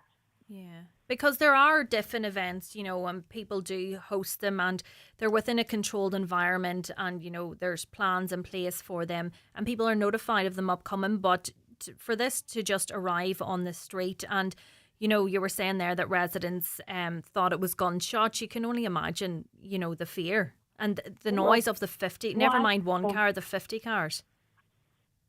Yeah. Like, I spoke to one resident yesterday evening, and she was totally distressed about it. She's 2 young children, lives in the main road, and she said it was horrific. She said she never witnessed anything like it. The children were crying, and then another resident couldn't get her child settled until the next morning. Some of the children were out playing yesterday evening, and I was speaking to them. They say we got no sleep. We couldn't get back to sleep. It was so scary. They were terrified. Yeah. And that's like, my mum and dad don't live in the main road, but they live in the middle of the village. They couldn't get to sleep. They said it was horrific. So it's the whole area. Yeah. They are just not the main roads. Like, so it was, you know. And what happens then is, if residents do come out to these people, like, you would be terrified in case something would happen, then somebody gets hurt. Yeah. Well, especially, you know, you referenced that man had approached them. You know, obviously it's not going to deter them from, you know, carrying out their activities. Yeah. Well, one resident went over and spoke to a couple in the car and asked them to leave. They had 2 young children in the back of the car. Right. So, you know, that's what you're dealing with. Yeah, serious safety concerns, you know, never mind any resident in Calais, but, you know, if you're bringing young children to these events, it's just the fear of, should something go wrong with the car that's different, you know, and it's going at such a speed, you just dread to think what the outcome could be if something went wrong. Well, the state of the main road in our village from the weekend is awful. So, like, if there was anybody, the speed they were going must have been horrendous. Even the videos has been showing around social media and stuff. I don't know if you've seen any of them. But it's horrendous. Yeah. And as you said, Nicola, you know, you have worked so hard at the village. You know, if somebody was to drive through, or, well, they couldn't drive through on Saturday night, but, you know, it might deter them then from coming to the village, and that's obviously something you don't want as well. 100%. Like, we love seeing new people coming to use our facilities, keeping our local businesses afloat and stuff. So we encourage for people to come in. Mm-hmm. But driving through it today, I was thinking, God, what kind of village is this? You know. Yeah. Like, look at the shape of those roads. You know, what an underdog was on here. And I do know other villages are having the same problems. I know Newton Cunningham are too, and Bridgend, and I'm sure they're frustrated also. Yeah. So I think it is something that we will have to work with the council on and try to get something in place that this can't be happening. And as you mentioned there, it's not people from the Calais area. So obviously, you know, they're coming across the border. So do they see maybe Donegal as, you know, an easy place, an easy target to do this? Do they think that, you know, they're not going to be reprimanded here? Well, there was one guy in a white car. Apparently, he came the whole way from Coleraine. Right. My God. So they don't have, you know, so they can just go over the border straight away, and nothing can happen to them. You know, and the time we phone the guards, it takes them obviously a while to come, and then they're coming with one car. I wouldn't, if I was a guard, get out to them, because obviously anything can happen. Yeah, and obviously, you know, the Garda resources aren't there, but as you say, maybe, you know, if ramps were installed there on the main thoroughfare, that it would deter them as well. But unfortunately, then they move on to the next place then. That's the unfortunate thing about it. That's it. And it is probably something that they will have to look into to see if there is a facility for this kind of hobby, as you say. Yeah. But certainly not in local villages. Yeah, no, definitely not. So, not.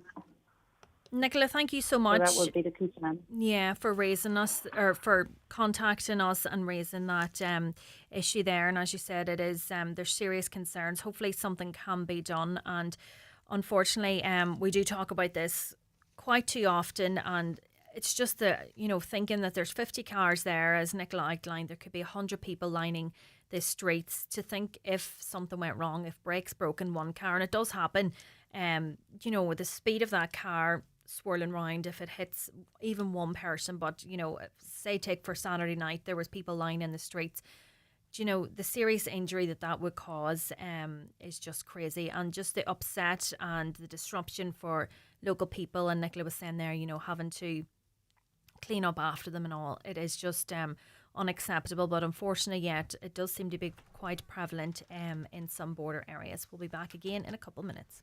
Watch the show live now on YouTube, Facebook and at highlandradio.com. The 9 till noon show is brought to you by Letterkenny Credit Union. Digital loans now available. Apply online or via our app today and get your loan transferred directly to your current account. If you're aged 59 to 70, we will invite you for a free HSE bowel screening home test. Screening can help find signs of bowel cancer early, before any symptoms show, making it easier to treat. The Donegal Suffolk Sheep Breeders Show and Sale of over 60 SIS approved ram lambs will take place this Friday, the 12th of September in Reformart. The show is at 6 with the sale at 7. Online bidding available via martbids.ie. That's this Friday at Reformart. Sé de bhóta do rá. Ach mar a láiríonn tú amach, tá duine eile chun láirtear do chun. Caithfidh tú a bheith cláirithe le bhótáil chun bhóta a chathmh. Take a check the register.ie mar sin chun clárúd an séad úis, nó chun do chuid sonnarí ó thuirt cartam le dáta. Tá sé bra éasca, agus an sin lána bhótála cloisfar do rá. Feig faoi réir le bhóta a chathmh. Clár ag an neamhar check the register.ie. Ón Comisiún Tábhachain. Comisiún Nabsblach Tábhachain na Héireann. Hi, Michael here from iMotors. I would like to invite you up to our used car sales event. The big end of summer sales event with fantastic offers. Customers from all over the Northwest are coming. Over €200,000 in reductions. Plus, spin the wheel for cash and prizes with every purchase. September 13th to 21st. Don't miss out. Visit us at iMotors. iMotors, fearless generation. Welcome to Cherrymore Kitchens and Bedrooms in Donegal Town. Discover affordable luxury with our bespoke fitted furniture solutions. With almost 30 years of serving Ireland and the Northwest, we're your trusted experts. Visit us Monday to Friday 9am until 5pm and on Saturdays from 9am until 3:30pm. Book your free consultation today on 074 9725822 or visit cherrymore.ie. Cherrymore Kitchens and Bedrooms, where affordability and luxury combine. Don't delay when you get your bowel screening invitation. Call us today on 1800 45 45 55 or visit bowelscreen.ie. From the HSE.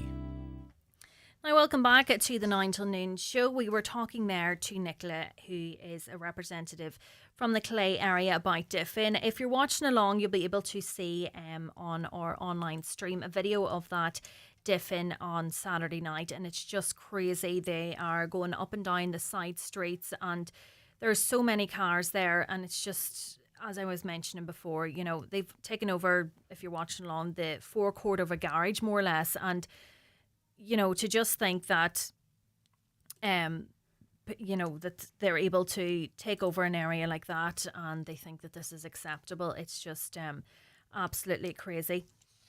So that is the Troublemakers. I actually think that's the Bridge End area, maybe that video's from. But, you know, Nicola was saying that it was posted on this Troublemakers NI Facebook page. So obviously they are promoting it and encouraging people to come along to engage in such activities. A couple of your comments on that. We have a serious diffing problem in the Dunloe-Duherry area on main roads.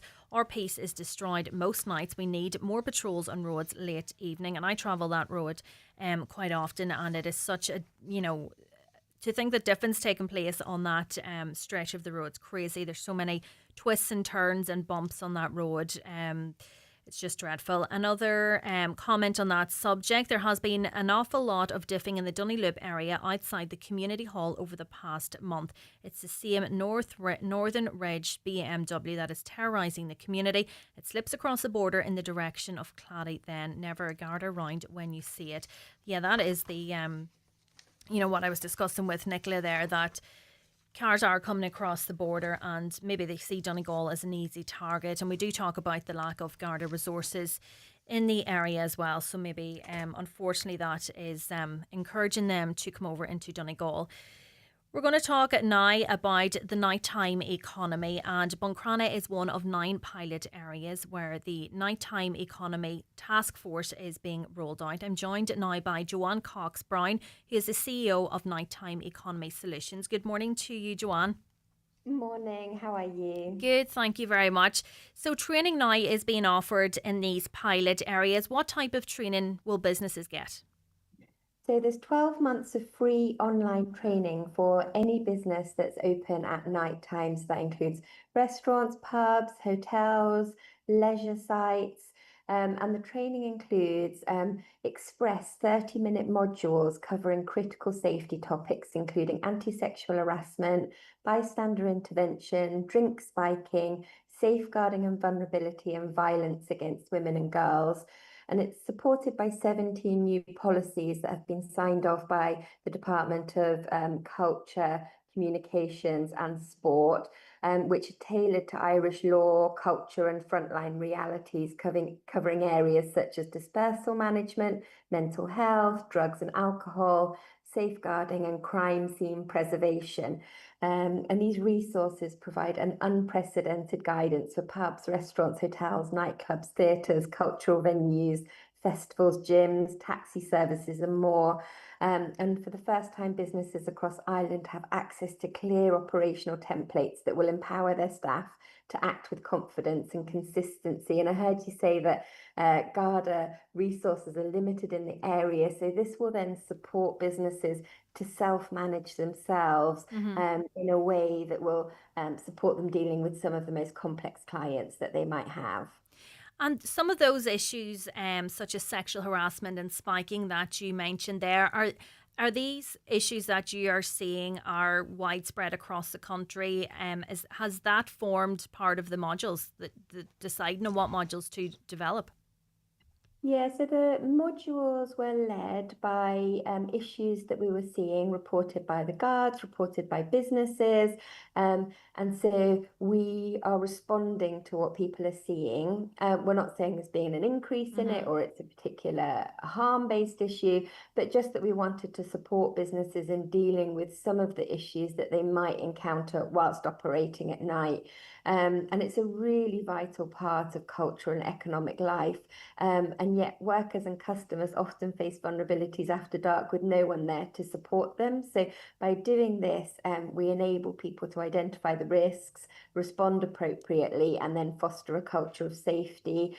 And Ireland is really establishing a new global standard because we're the first country in the world to adopt this approach.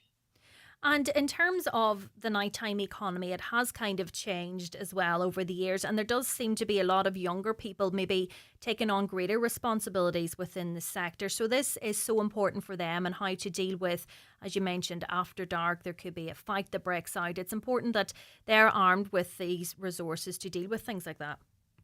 Absolutely. So the majority of people who are working in the hospitality industry at night are aged 18 to 25. I don't know about you, but I'm 48 now, and I regularly used to work in hospitality when I was 18.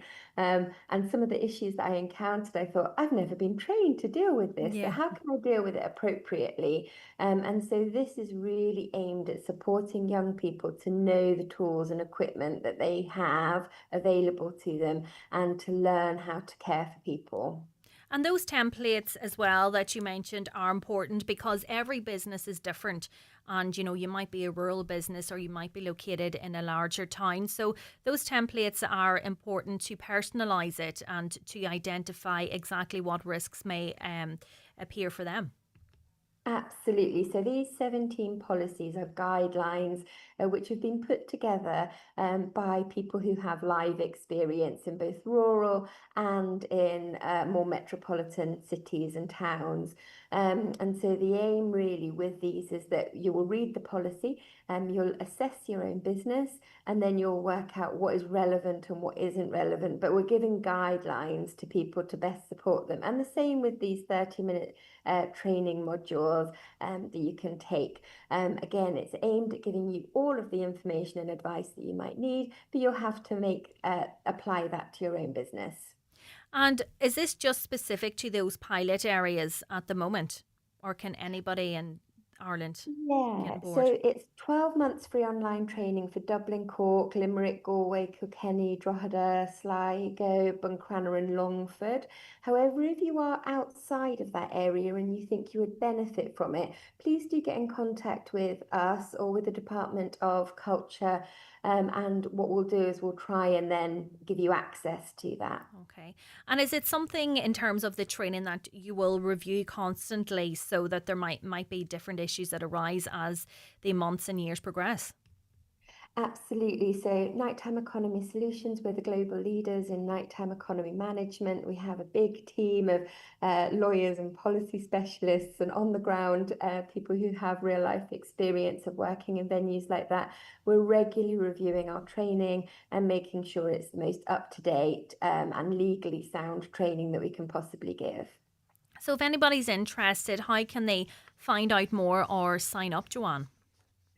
So they can either go to our website where we've got a blog post and that has the links to it, or they can go directly to the Nighttime Economy Academy, and the address is ntesacademy.com. Safe and sound online training portal. I can email it to you so you can put it online if you want to. Perfect. Joanne Cox-Brown, CEO of Nighttime Economy Solutions, thank you so much for joining us this morning.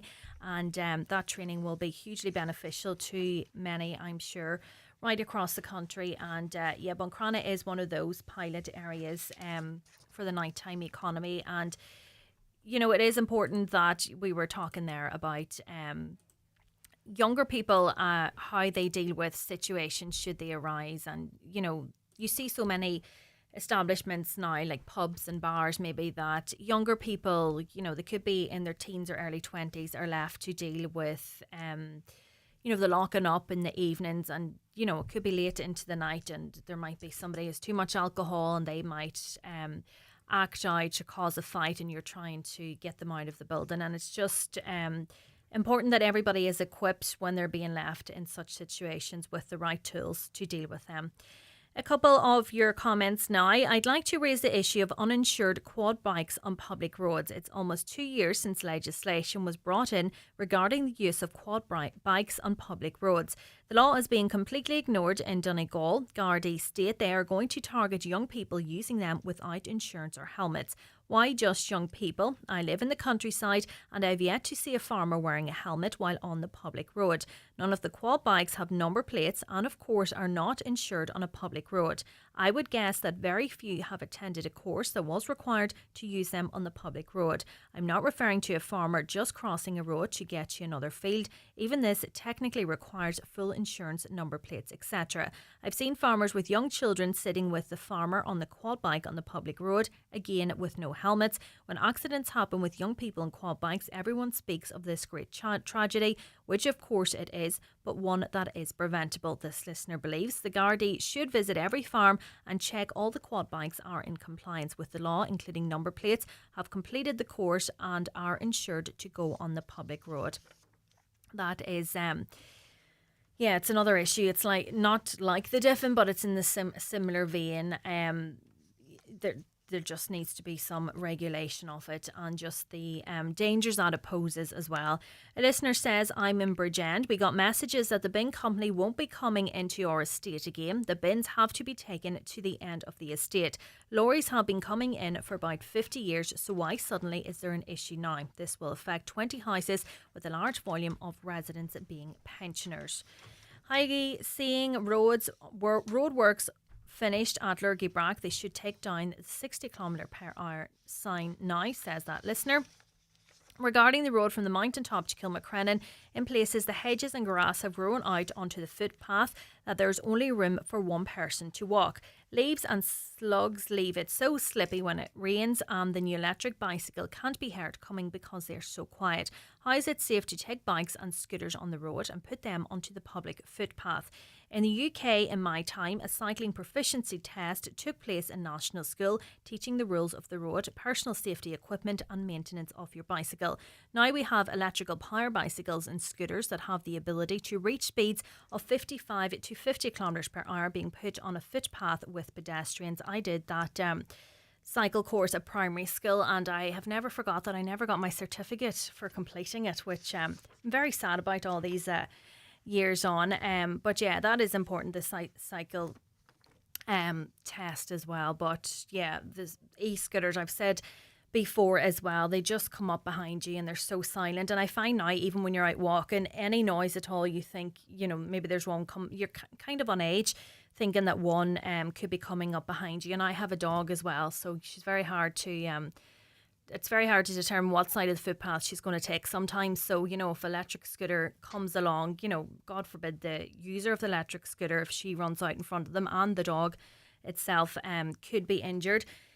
In response to the conversation we were having on diffing, Gardaí received a report of a gathering of motorists were alleged dangerous, and this is the Garda response in terms of that different event that we were talking about. Gardaí received a report of a gathering of motorists where alleged dangerous and illegal manoeuvres were carried out at Kildrum Upper Carrigans at approximately 12:50am on Sunday past. Gardaí attended the location and dispersed the cars and onlookers. No offence was disclosed, says that Garda statement.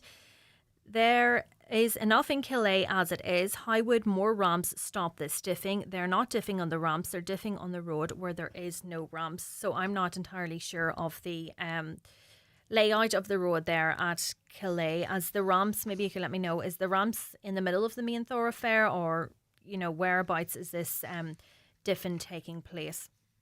This behaviour is very common throughout Inishowen every weekend, and even during the week. These cars are all modified and not legal to be on the road, and this is the point that everyone seems to be missing. I've always condemned diffing. It's senseless and dangerous practice. People should not be subjected to this carry-on and terrified in their own homes. Yeah, absolutely. I was talking as well about the diff when I was out walking, but there's a car that seems to diff as well whenever I be going to bed, and it drives me mad too. Not that it keeps me up, but it's just so annoying. And, to think if I live quite a distance away from where I think the difference taking place.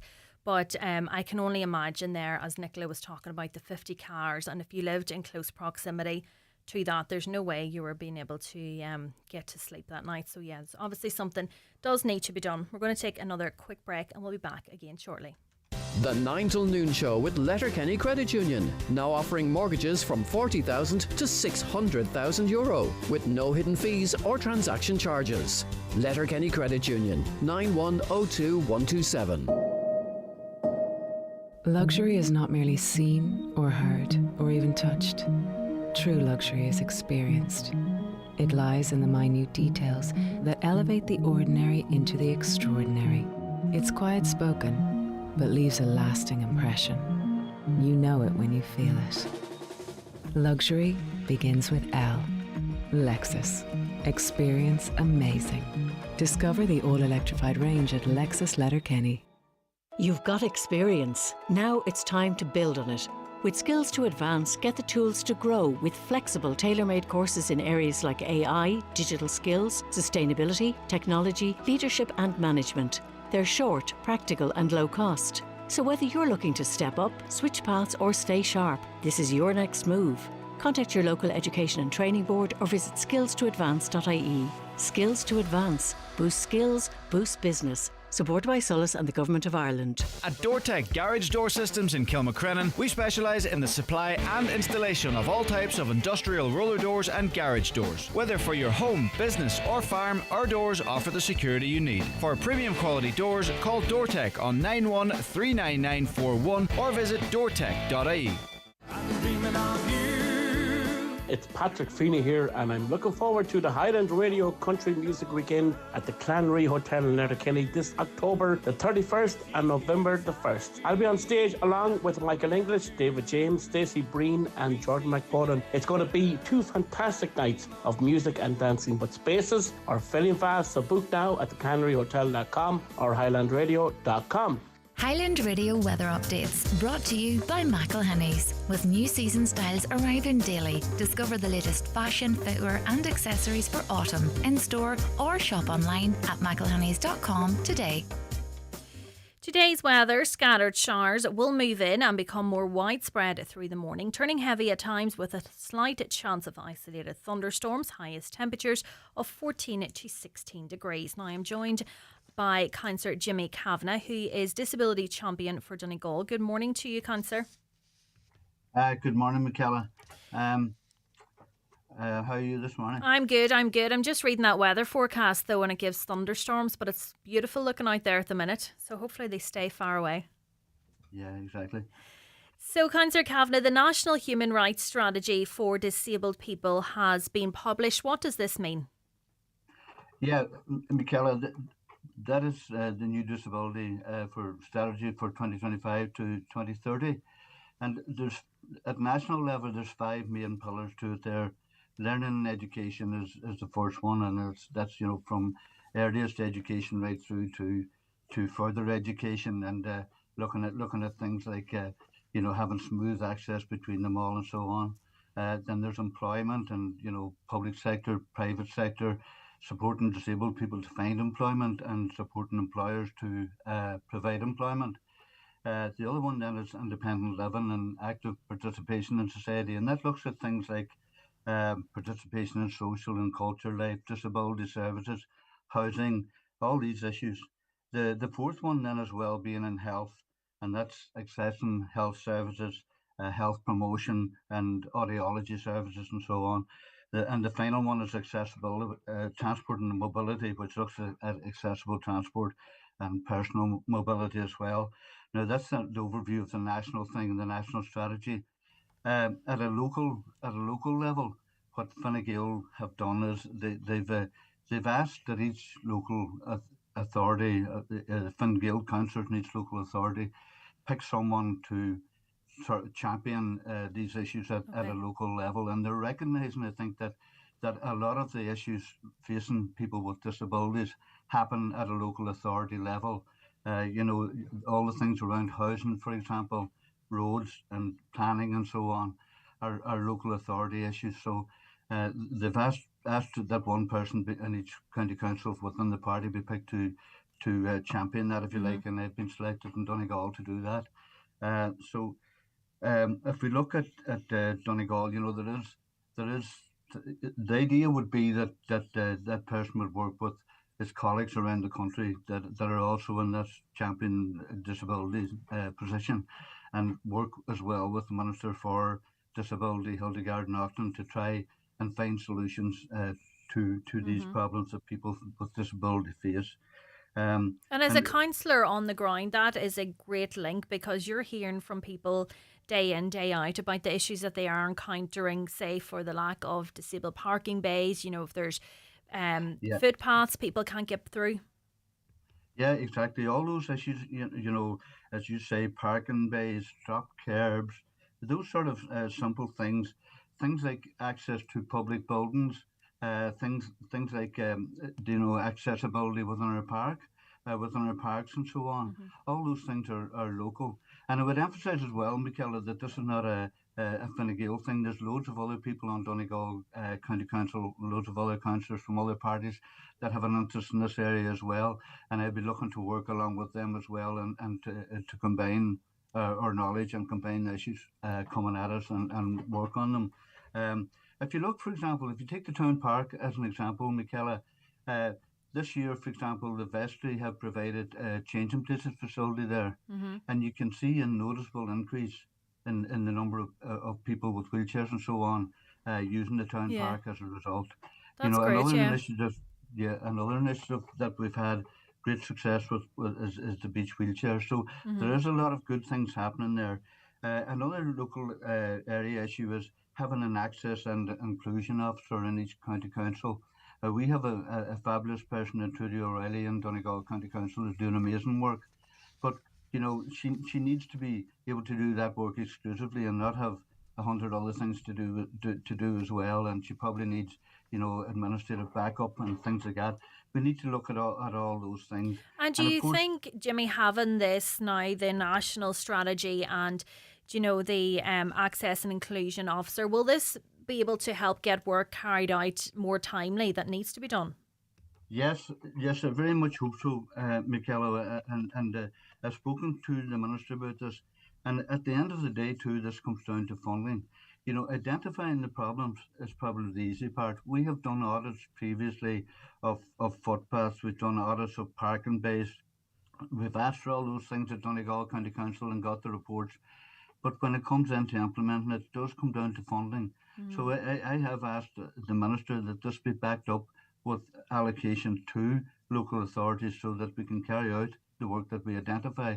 If you take roads, for example, Michaela, and all the competing things there is around roads for the budgets that's there. So sometimes disability issues can fall to the one side because of other things that are deemed maybe more urgent at the time. So I think we do need specific budgets to address these issues at local level, and I think if that can be put in place, then we really can push this on and have great success with it. Yeah, definitely.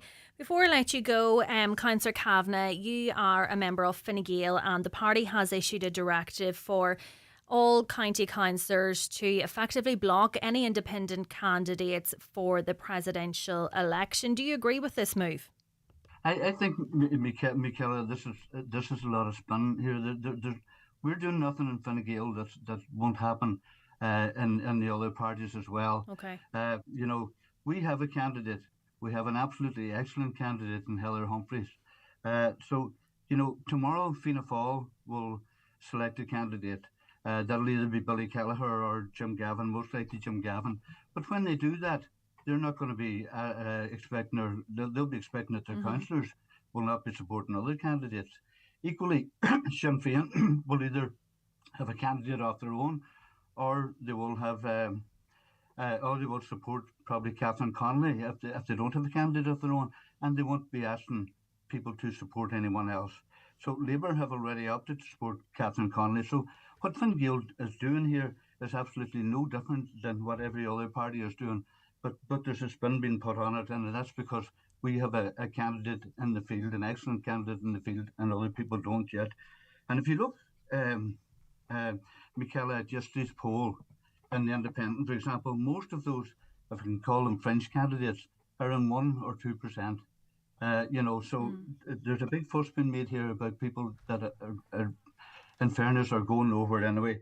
And the final point we'll make on it, Catherine, if you look at what most of those people are saying, I'm hearing that they're going to fix housing, that they're going to give local authorities more power, and that they're going to hold government to account and all this sort of thing. The president hasn't the power to do any of that. So what they're doing is they're running for the wrong election. If they want to be lawmakers, they should be running for Dáil Éireann. So no. But if there was a strong independent candidate that ticked all the boxes for you, would you still go with Fine Gael? No, because we have selected a strong candidate, an excellent candidate, and I'll be backing her. There's plenty of independents. If the independents want to put someone forward, then let them do that. But Michaela, for me, listen, it's hell for leather for Heather, and that's it. Is that the slogan she's going with? there's your first slogan of the campaign as well, Michaela. And Jimmy, do you agree with this process that, the candidates need the backing of 20 Oireachtas members or 4 local authorities? Do you agree with that process? That's what the Constitution says, Michaela. And the Constitution has been there since, 1937. So, there's a lot of populism around this, but as I say, if these people want to change laws and change the Constitution, they should get themselves into Dáil Éireann and get themselves into a place where they can influence government policy and call for referendums and so on. The President can't do that. And have you received any notification of any candidates presenting to Donegal County Council yet? Loads of them, Michaela. Lots and lots of them. Okay. And can you facilitate all of them, or do you have to choose? I think everybody has to get their hearing, yeah. Michaela, and I'm sure the council will be outlining that to us in the coming days as to what exactly has to happen and how we go about this. But I don't know if it will be one meeting for all the candidates that have put their name forward or how it will work, or I don't even know if all these candidates who have put themselves forward will actually present themselves. So we'll have to see how all that plays out. Yeah. But I'll still be voting for Heather. Councillor Jimmy Kavanagh, thank you so much for joining me this morning. We're going to take another quick break and we'll be back with the news headlines. The 9 till noon show is brought to you by Letterkenny Credit Union, with monster loans available up to €60,000 for all occasions. Visit letterkennycu.ie. Here, would you look at Eco Enda? He's only after going and getting himself one of the new Skoda EVs. First he went vegan, then he got solar panels, now this. Sure, he'd buy anything as long as he can get a grant for it. Must be from that county beside Monaghan. The new fully electric Skoda range. The kind of cars that get the neighbours talking. But only if you're quick. Check availability at skoda.ie. Skoda, let's explore. Skoda. Your local Skoda dealer is DMG Motors, Clar Road, Donegal Town. Telephone 074 9721396. It's Cabaret 25 at Harvey's Point. We start again on Wednesday, September the 3rd, and every Wednesday until November the 5th. An amazing lineup of stars, gourmet food, the warmest of welcomes, and all in the beautiful surrounds of Harvey's Point on Lough Esk, Donegal Town. Book today 074 972 2208 or harveyspoint.com. The Harvey's Point Cabaret, a night not to be missed. The local name for insurance you can trust is Hickey, Clarke and Langan. They compare quotes from all the leading insurers, so you get a great price every time. Home, car or van, farm, commercial or public liability. Whatever you need, they're there to help. Drop into Ballymacool, Letterkenny or call 91 26688. Hickey, Clarke and Langan, saving you time, money and hassle. Hickey, Clarke and Langan is regulated by the Central Bank of Ireland. Are you worried about trees on your property? Northwest Forestry Services Ballybuffet are fully insured and have over 40 years experience in dangerous tree removal, tree felling, surgery and stump grinding. For peace of mind, call Northwest Forest Services Ballybuffet for a no obligation quotation on 913233. It is just after 11 and time for the latest news headlines with Katie Gillen. Thanks, Michaela. Good morning. Mary Lou McDonald won't be Sinn Féin's candidate in next month's presidential election. The party leader says she wants to lead from the front and told her colleagues at the weekend she won't be putting her name forward. Sinn Féin will bring a proposal to members about the party's stance on the presidency next week. Meanwhile, a former Donegal councillor has criticised the presidential election process. To be eligible for the presidency, you must be an Irish citizen aged 35 or older and must be nominated by at least 20 Oireachtas members or 4 local authorities. Former independent councillor Nicholas Crossan says he was shocked that Fine Gael put the whip on their councillors across the country, which allows them to block a vote. The Public Expenditure Minister says abuse and sinister threats have no place in our democracy. An investigation is underway after Gardaí received calls about a bomb threat against the home of the Taoiseach yesterday. It's the third threat against Simon Harris and his family in a week and has triggered a major security operation at his home in County Wicklow. Searches are continuing for a 7th day today to find the body of a young boy missing in North Dublin. The operation on open ground in Donabate began a week ago after an urgent referral from the Child and Family Agency Creeslough. The little boy has not been seen for a number of years and is presumed dead. It's claimed the Kerrigan's community was terrorised by diffing on Saturday night. Gardaí received a report of a gathering of motorists where alleged dangerous and illegal manoeuvres were carried out at Kildrum Upper at approximately 12:50 a.m. They attended the location and dispersed the cars and onlookers, saying no offence was caused. Concerns have been raised for the whereabouts of a teenager missing from Derry. 15-year-old Whitney McDonough is described as being 5'5" with slim build and shoulder-length blonde hair. She's believed to be in the Waterside area. Anyone who has information that can assist police in locating her or knows of her whereabouts is asked to call them on 101.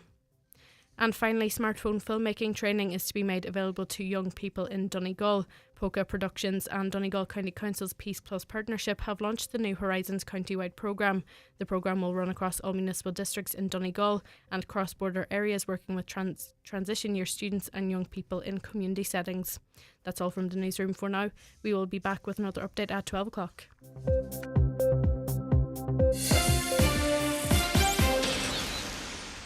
Equal access, equal voices, equal futures. It's not just a line. It's a plan and a promise. A promise to open doors, to include every voice, to build a future that works for everyone, so nobody's left behind, spoken for, or held back in any shape or form. The National Human Rights Strategy for Disabled People is turning that promise into action. Equal access, equal voices, equal futures. Visit gov.ie/disability strategy for more. Welcome back to the 9 till noon show. We're back into the final hour and I am joined now in studio by none other than Brendan Devaney, the presenter of the DL debate. Good morning, Brendan. Good morning, Michaela. Imagine me.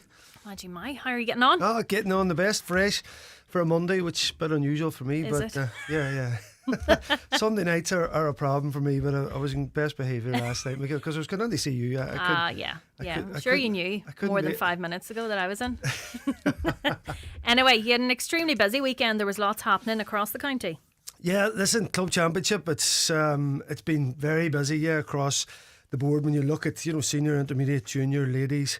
We just finished up with a hurling last week there as well, Michaela. So yeah, a lot of stuff on, a lot of big games on. Of course, the big talking point, senior football, Gidord and Kilkerra St Michael's all into that quarter final. They're safe, and then we've got prelims in. So we're out and about at the weekend just watching the different teams. And Downing's lost, but they're still in the prelim quarter finals against Sean McCool's, who lost to Gidord yesterday. Killybegs won in their game. They're playing Neve Connell. Termon play St Eunan's, which is a repeat of Saturday evening's game. Glenswell, they play Four Masters. That's the quarter final. 8 teams, the pre-quarter final, Michaela, to get into the quarters, and then you have the playoffs. Then St Noel's are drag, Glenfin playing a Rua, but of course St Noel's and Glenfin won in their first games at the weekend. So yeah, a lot of stuff on. Myself and Oisin was over in the centre training centre. They called the centre excellence. I remember Mick McGrath saying to me he didn't want it called excellence because he thought that, say, some of the young county players had come in, he wanted it just to be a training centre. Yeah, I remember him saying heard that. Centre of Excellence, I would stay clear. Yeah, you're excellent already. Funny when we talk about that yesterday. That's often what most of those are called around the country before they came to us, before we had ours. But I remember Mick was the chairman at the time. He says, "No, this is just our training centres where you go to get the excellence." Maybe Yeah, it was funny listening to some of the coverage yesterday, hearing some of the names. I was like, are they not wrecked from playing in the Championship? Now they're out in this. Do you know what? I know what you mean, Michaela. Sometimes it seems like the season just seems never ending. It's game on game. Do you know something? See, when you're in the middle of it, playing is enjoyable. Like the training sometimes probably can get a bit much for people, and the levels have gone up, particularly say for our county players that are going into the club.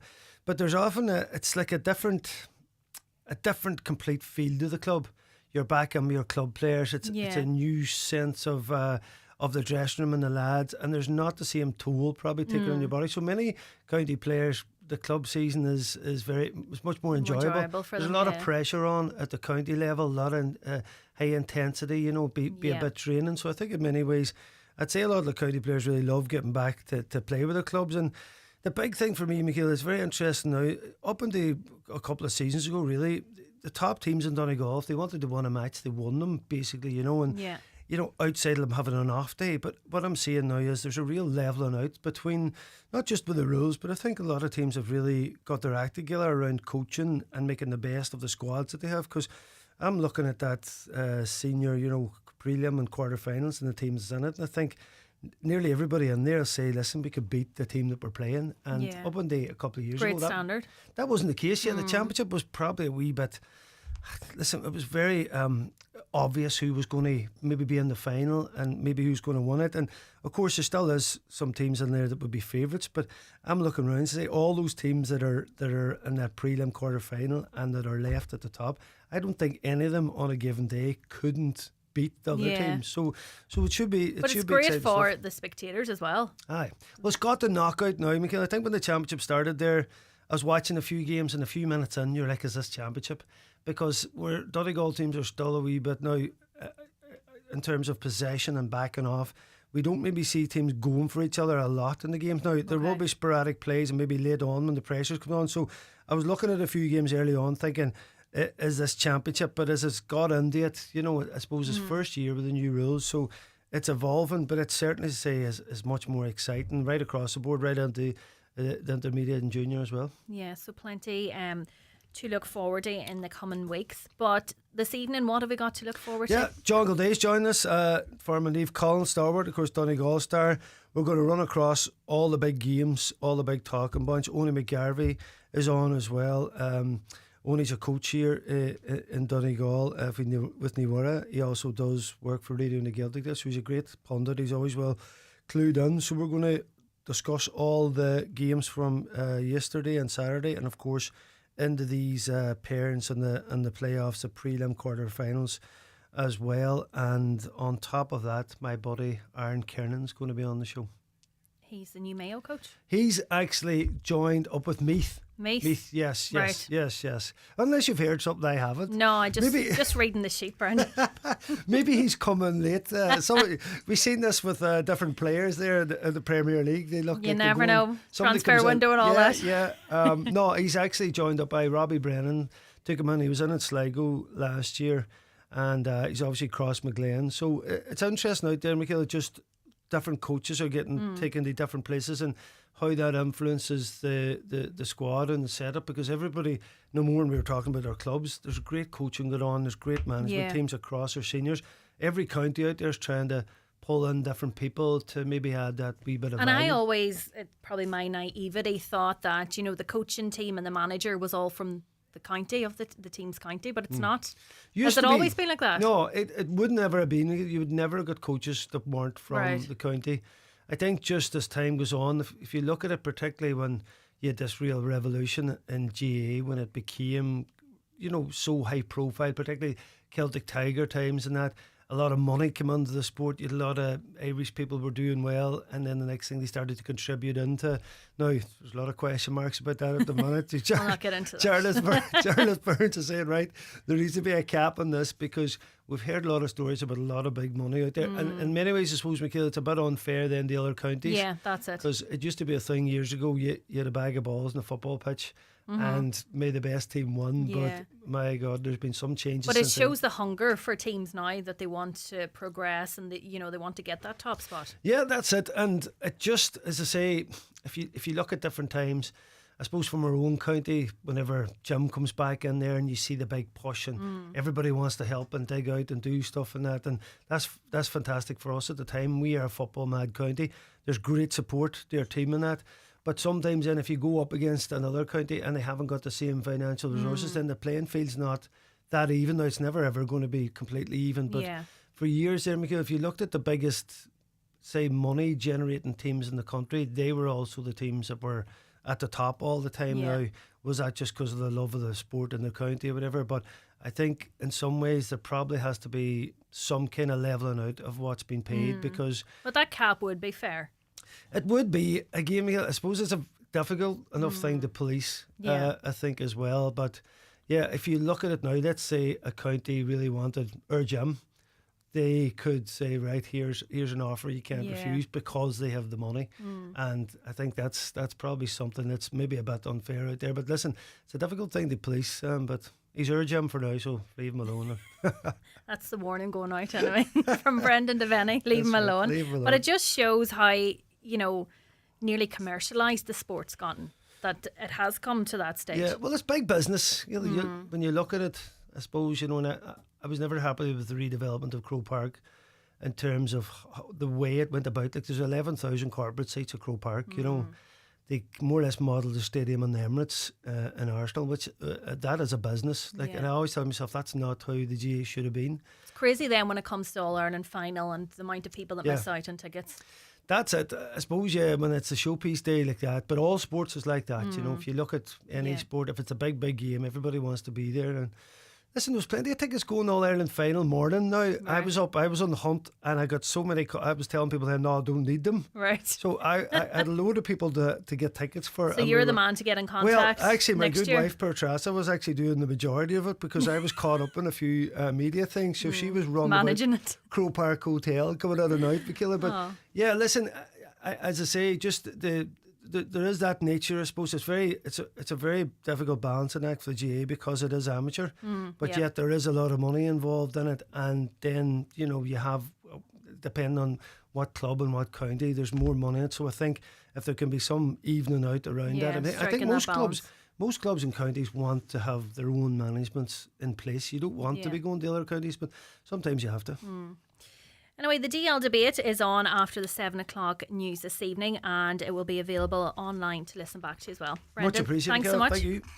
The county's #1 talk show, The 9 till Noon Show on Highland Radio.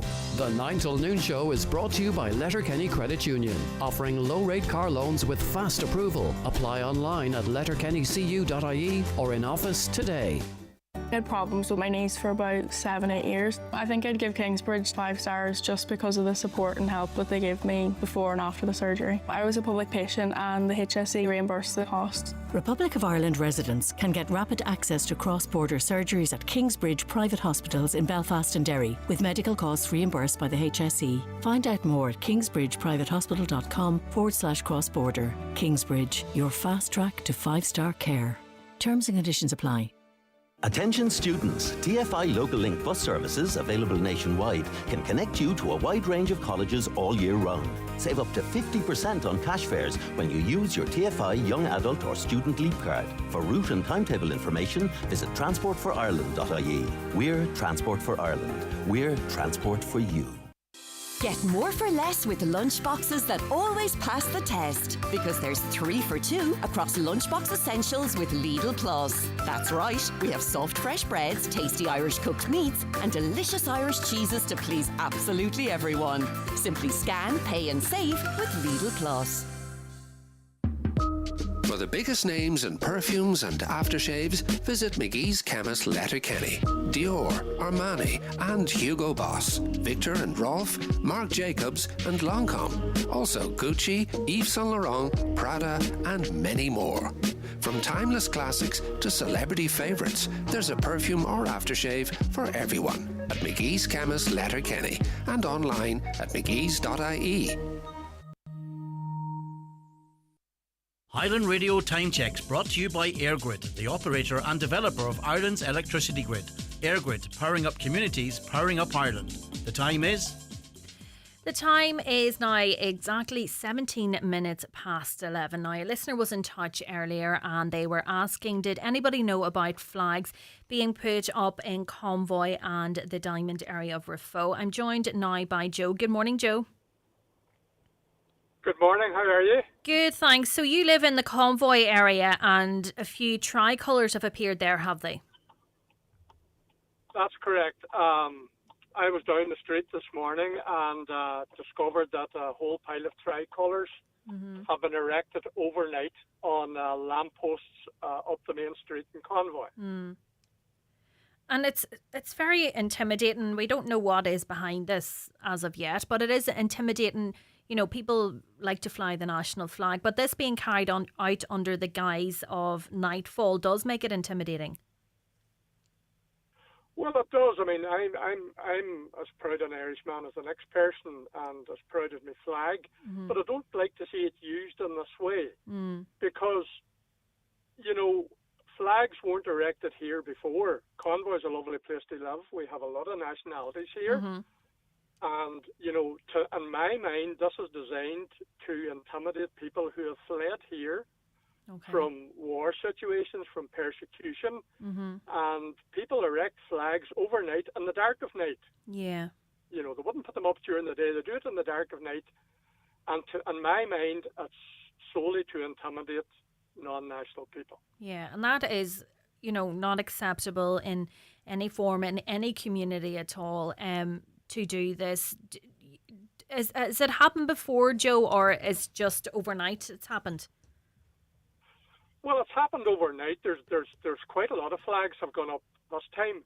You know, and you mentioned there. I mean, Irish people have been discriminated against for years in other countries. We all remember in England, you know, the signs going up on the windows. You know, no blacks, no dogs, no Irish.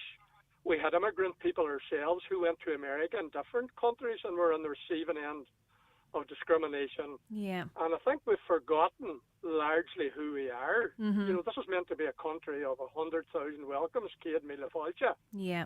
And people have arrived here from, you know, unimaginable circumstances. You know, and all of a sudden now, you know, we have people, you know, putting up these flags and, you know, the Irish flag, it's a wonderful thing. We're all proud of it, but not when it's used like this. Yeah, exactly. And those people that are coming here and fleeing violence, as you outlined, they don't necessarily want to be here in Convoy. There's nothing wrong with Convoy, but they'd far rather be at home as well. And then it's so difficult for them to, you know, integrate into a completely new life here. But to be met with that then, as you say, and, you know, a lot of people like claim to be representing the entire Irish nation, and that's not the case. Oh, not at all, not at all. They certainly don't speak for me. And I would imagine there are a lot of other people here. I mean, I can only speak here in Convoy, of course, but there are a lot of other people here in Convoy, and they don't speak for them either. You know, absolutely. And I think, you know, I mean, it's basic humanity. I don't know what has gone wrong, you know, but over this last year or two, and it's worldwide, we have this almost extreme nationalism and anti anybody who wasn't born in the country. You know, and if we look back far enough in our own history, you know, a lot of people find maybe some of us have come from other places too, you know, and I think it's very unfair and it's frightening. Yeah, you definitely. know, for people who are scared anyway. As you say, Michaela, they probably don't want to be here either. But they found themselves in this situation, and you know, we've had reports recently. You saw up in Dublin there a couple of weeks ago an Indian doctor attacked overnight. Yeah, I know. And you would just, you know, on his way home from work. Hate that to happen on our doorsteps. Michaela, walk into any health facility in this country, and if you didn't have non-national workers, you'd be chronically understaffed. Yeah, the argument has been Step made, on the dart in many Dublin. times that they keep our health system going. Well, we don't have only for them. I mean, it's under severe pressure as it is.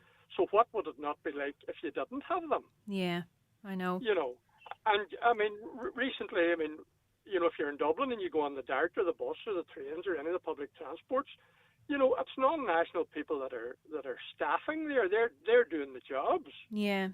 You know, and there are people. You know, there are people who want to make a contribution, who want to live here, who want to pay their taxes, who want to join in an Irish society, and yet I feel, you know, there's an element certainly that doesn't want them here, but aren't offering any alternative to it either. Exactly, I know. Well, Joe, thank you so much for joining us this morning. Thank you. As we were mentioning, a few tricolours have appeared overnight. Joe was saying in the Convoy area, and another listener was saying in the Diamond area of Rafo. Joe believes it is being done to intimidate non-nationals. Hopefully that isn't the case, but you know, it's done at night, and nobody knows the identity of those erecting the flags, and it is a sad situation. I've heard, you know, in another area as well that not particularly in Donegal, you know, a Union Jack has been placed up on a lamppost outside certain properties to they believe they see it as an act and a way of discouraging non-nationals from purchasing a house in that area, or if they're offered a social home in that area as well. And just to think that people think that you know, that's the right thing to do, but it's absolutely not to be intimidating anybody at all. A few more of your comments now. My daughter was out shopping in Derry and parked in a shopping centre. A lady crashed into her, and as a result, 3 other cars were damaged. The insurance company are only paying her half the cost of repairing her car. Does she have any rights? When she contacted the owners of the car park, they said you park at your own risk, but if you pay, surely that expires. These signs they post. Does anyone know? Her car is only 2 years old and is now a write-off. I don't have great experience in this, but I do think that if you have the sign up that you park at your own risk, that the car park isn't liable in that instance. Just listening to Councillor Jimmy Kavanagh, can I ask, are hidden disabilities included here in the mental health service, i.e. mental health services in Donegal? Jimmy was talking about the national strategy that has been published, and I'm sure you can find out more information online about that. I'm just not 100% sure about that. Another listener says, why would people be offended by a tricolour? I think flags are intimidating. You know, if they're in government buildings, that's fine, you expect them there, but you know, no matter what flag it is, I find them intimidating, particularly if you're not from the area, you know, and you're maybe new to the area, or say if you're visiting somewhere, it is difficult as well. You don't know what the flag means. I know a lot of people will know what the tricolour means, but in terms of, you know, if you're new to the area, it's very, very difficult. The speed signs in Lurgy-Brack, this listener says, there are 4 or 5 signs with 60 kilometres an hour. This was there for the works and are still there. Is this going to be permanent reduction, or are signs that are they signs that just haven't been lifted yet? I'm joined now by Michael McInerney, parent of the late Annabelle, and we're speaking on Monday Focus in relation to Anam Cara. Good morning to you, Michael. Good morning. Can you hear me okay? Yes, I can. Good. So I should have Leanne as well, actually. Just we'll get her in. So Michael, have you benefited from Anam Cara? I know you lost your daughter Annabelle. That's correct. Yeah. So this week, I guess Michelle is a rather poignant moment, because her anniversary is coming up on this week, the 11th. So no, it's 18 years ago, and time, as they say, is a healer. Yeah. But she's very much a significant part of my family's life still. She was our 4th child, and I guess when these things occur, they're unexpected, and thankfully they are rare, but they probably shouldn't be happening. But it did come along as quite a bolt of the blue. She was diagnosed with cancer at the age of 10 months, and the significance of it was a tumor at the top of her spine. She was too young to operate. It didn't have enough blood in her system, I suppose, and she was too young as well for other forms. They did try some form of chemotherapy, which gave us a few months extra. She had lost the movements in her arms and legs, but the chemotherapy reduced the size of the tumor at the top of her spine, so she got her movement back in the limbs. That was wonderful, actually.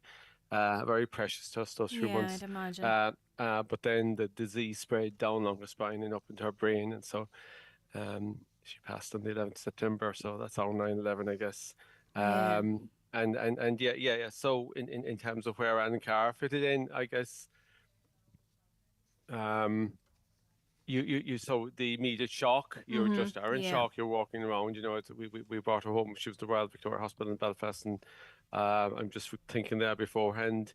We brought her home that night of the 11th, and we put her on the bed between us, and strangely had a very long, deep sleep. Whether it was the exhaustion or not, I don't know, and bizarre. But then you wake up to the nightmare, which became very recurrent in the weeks and months afterwards. We're great in Ireland, I think, at funerals and wakes and passing and supporting and community. And certainly I can't fault my immediate family and friends all around supporting us in the aftermath. But we find it very difficult to ask for that help when we need it then. Yes, well, I guess it's because it's unnatural, I suppose, the loss of a person. It's not the natural order that somebody, Annabelle should have outlived me, and that wasn't to happen. And so therefore you find the non-bereaved, as we'd call them, it's difficult for them. It's not their fault, but it's very difficult to continue that discussion where we want to talk and remember Annabelle, and maybe they, many people just, do get on with their lives afterwards, and which is okay. And for us, then it was a case of just trying to deal with it as a family, as a dad. You assume the mantle of I'm in charge of the house. I'll deal with this. But as the months went by, it became clear as there was a huge darkness. We had other children as well. And trying to get them back to school, and Maria was just that's my partner, Maria, my wife. She was in bits, and trying to manage it all and cope and support. It was really difficult and very, very challenging. And you go through, lots of processes, and anger comes in because you really are annoyed. This isn't right, So it was very, very tough, and we were looking for something. I did try a few numbers, and there were services that were no longer available. But thankfully, somebody came into our house and says they told us first of all about an event down in Barrettstown in County Kildare for families who've lost a child to an illness. And we went there, and we heard about Anam Cara, and even there to begin with, meeting other families who'd lost children. That was the beginning of getting an understanding to the chaos that we were living in at that time, because truly, I guess, the benefits of Anam Cara, it is other families who've lost a child and they understand what you're going through. And how helpful was that, as helpful as it could be, Michael, to meet with families who were in the same kind of situation? I guess initially there was trepidation. Maria was certainly wanted something, she wanted to talk. I was more resistant, I guess, to that, in the sense that, I wasn't a believer. I suppose I wanted still to, manage the situation. But even the first night, I remember we drove. We'd have driven anywhere, to be honest. We drove down to Dublin, and that's where we met the founder of Anam Cara at that event, and it was just there was a feeling when you walked into that room. There was something calming, and then we sat down next to another couple, and you share your story, and other stories are just as tragic as ours, and then you realize you're amongst people who understand it felt up to that point that nobody understood. Yeah. And nobody seemed to have answers for us. We wanted answers, I'm not sure they're still there, No. but at least we met people who understood. And that's very powerful in terms of Anam Cara. And indeed, Sharon Bard, who set the organisation up, she also lost her child, and she was just a great benefit in the beginning to help us make sense of that chaos. And then we continue to go to those meetings. And there's something also very powerful about hearing others, and hearing their experiences. And I guess it's finding out and sharing the coping mechanisms. Yeah. And lots of things. And that's where I got some of the coping mechanisms that I still use up to now about how I deal with Annabelle's passing. Yeah. And it was Peter, and he lost his son as well, also to cancer. And he was saying he tried to go back to work, and his son was always in his mind every day. And I Yeah. was the same with Annabelle. She was there in every waking moment, And I says, how do you deal with that? How do you, how it's constant there? And I have other children that need my love and affection as well. And he said he spoke to his son each day on his picture on their mantelpiece, Right. and says, I'm going off to work now, but I won't be forgetting you, and I'll come back Yeah. and talk to you again soon. And I adopted that, and I live here near Lough Neagh, on the south shore of it. And that's what certainly in the very beginning every day, I used to go down there in the morning and look across Lough Neagh and just talk to Annabelle, just talk Yeah. openly. And that was a great, great, great comfort. Yeah. you know. And that's lovely, because I'm sure, in that moment it's hard to figure out how you're going to get over this. You never will get over it, but how you can cope with it. And, as you say, there's so many different coping mechanisms, but just to find that right one that suits yourself and, allows Annabelle to remain part of your life. Yeah, and that is it, I think. And it's important what you say there as well. Remember, grief is individual. Yeah. So, and it just, again, there's the challenge as well for couples. Just because, you've built up a family, you've gone through everything together. We went through her illness together. Yeah. We support each other through that. But grief is a funny fellow. He'll only hit you. And there are times when Maria was okay and I was down low, and vice versa. Yeah. And you can imagine as well that brings tension into a relationship. So to try and hear that as well, that was natural. Yeah. You need to hear it because you're going through it. And if you don't hear it, and then when you find out from others, this is a normal part of the process. And that was true Anam Cara as well. And it is, like you say, it's building up those coping mechanisms and to know when those triggers happen. And it's a funny thing. You can go along day to day. It still occurs now that I'll be maybe in the kitchen cooking and Annabelle will come into my head. Yeah. And there'll be a lot of emotion, and they'll say, "Oh, love, what do you want now?" Something like that. Yeah. And then she'll go away. So you never know when it comes. It'll hit your heart, but Yeah. it's just to understand that maybe she's just saying hello and stuff. Because I'm And very that's such a comfort spiritual as well. Yeah. It is. I'm very spiritual believer. I do think she's all about us. Yeah. At times, she's there to support us. And when I look at my other children, we had 2 more children afterwards, so they brought a lot of light into the house.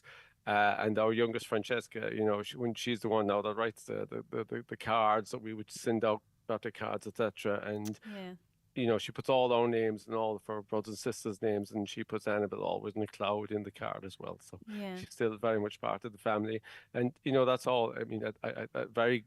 Anam Cara certainly, I can without a shadow of doubt say the impact on it. It's that sharing of your stories, of your journeys, and journeying together, that we're all in this together, and we can get through it, and that every day is another step forward, on the journey. But it's important as well that we celebrate and remember those children that we've lost. Yeah. I'm joined now as well by Leanne Mulligan, who is the Services Director with Anam Cara. Leanne, how important is it to be able to provide this kind of support to the likes of Michael? Michaela, thank you for having us on, and thanks again to Michael for always sharing so generously about Annabelle. But I think Mac has really answered that question there of the importance of these services for all the parents across Ireland. That peer-to-peer support helps, I suppose, the parents who are in this living nightmare, as Michael has said, to kind of normalize what they're feeling at that particular time, and to help them through those really, really darker days, and to let them know that there is light at the end of the tunnel. And you will live again, as Max said. Annabelle visits him when she pops up every now and again, and it's supposed to be able to share those journeys and those milestones with other parents who understand what you're going through is just vital. And for anybody who is unfamiliar with Anam Cara, what kind of support do you deliver? Yeah, so we are an all-Ireland organisation, Michaela, and we have 14 groups across the country, and they are peer-to-peer support groups for bereaved parents. We also deliver these supports in an online setting as well. So we run those once a month for parents who may not be able to travel to our different locations. And we also offer information evenings, and we're in Donegal tomorrow evening and Wednesday morning as well. So tomorrow evening in the Inishowen Gateway Hotel in Buncrana, we are holding a bereavement information evening for bereaved parents, and that is at 7 p.m. tomorrow evening. And we are also holding an event on Wednesday morning for professionals. So this is a different type of event, actually. It's for anybody who is working in the community that come into contact with bereaved families through their job.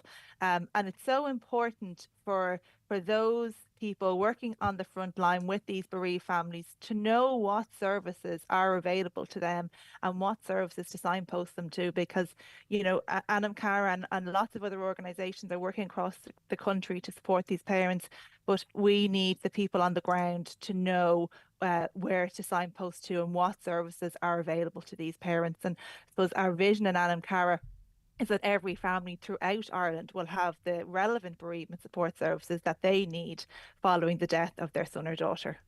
And it's important too for the rest of the family as well. As Michael discussed, he has a number of other children, so that support for the siblings is important as well, Leanne.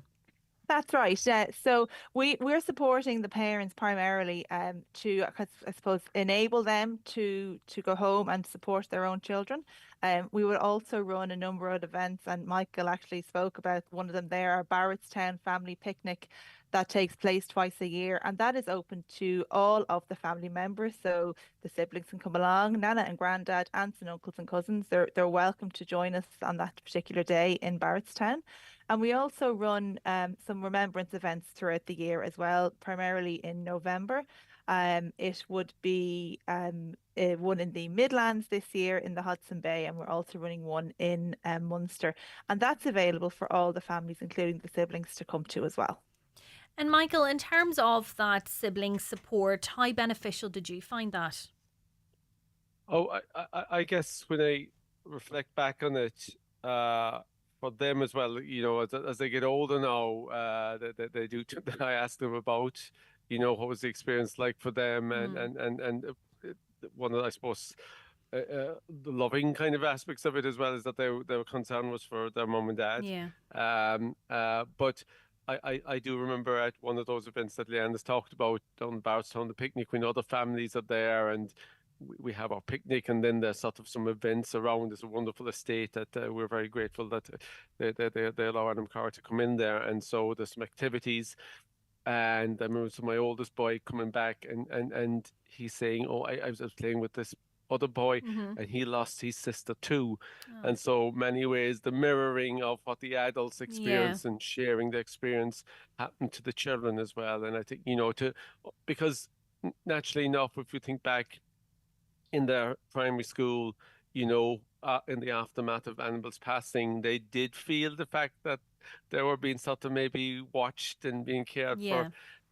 And because they were unique, because maybe there was no other passing in the school of a sibling or a young child like that. So this normalizing of it, that it's not, you're not freaks or you're not strange, is really, really important, I think, too, for young children. Because I imagine for yourself, following Annabelle's passing, as parents, you're going through that grief, but I'm sure you are worried about your other children as well. It's very hard to balance that. Very hard, very hard. And certainly in the beginning, I know, Maria, my wife, wouldn't mind me saying that she would say she was sometimes, would lie in bed just distraught, saying, "I just want her back. I don't want anybody else. I just want her back." And then for me to try and say, "Well, there's other children, and they need our love as well as much, and you've got to try and balance that." Yeah. And that does take a while to process, naturally enough. And you do have to worry about them as well, and the effect and the impact it has on them. But certainly in the case of my family, I suppose I can only say that they've been great. It's been tough.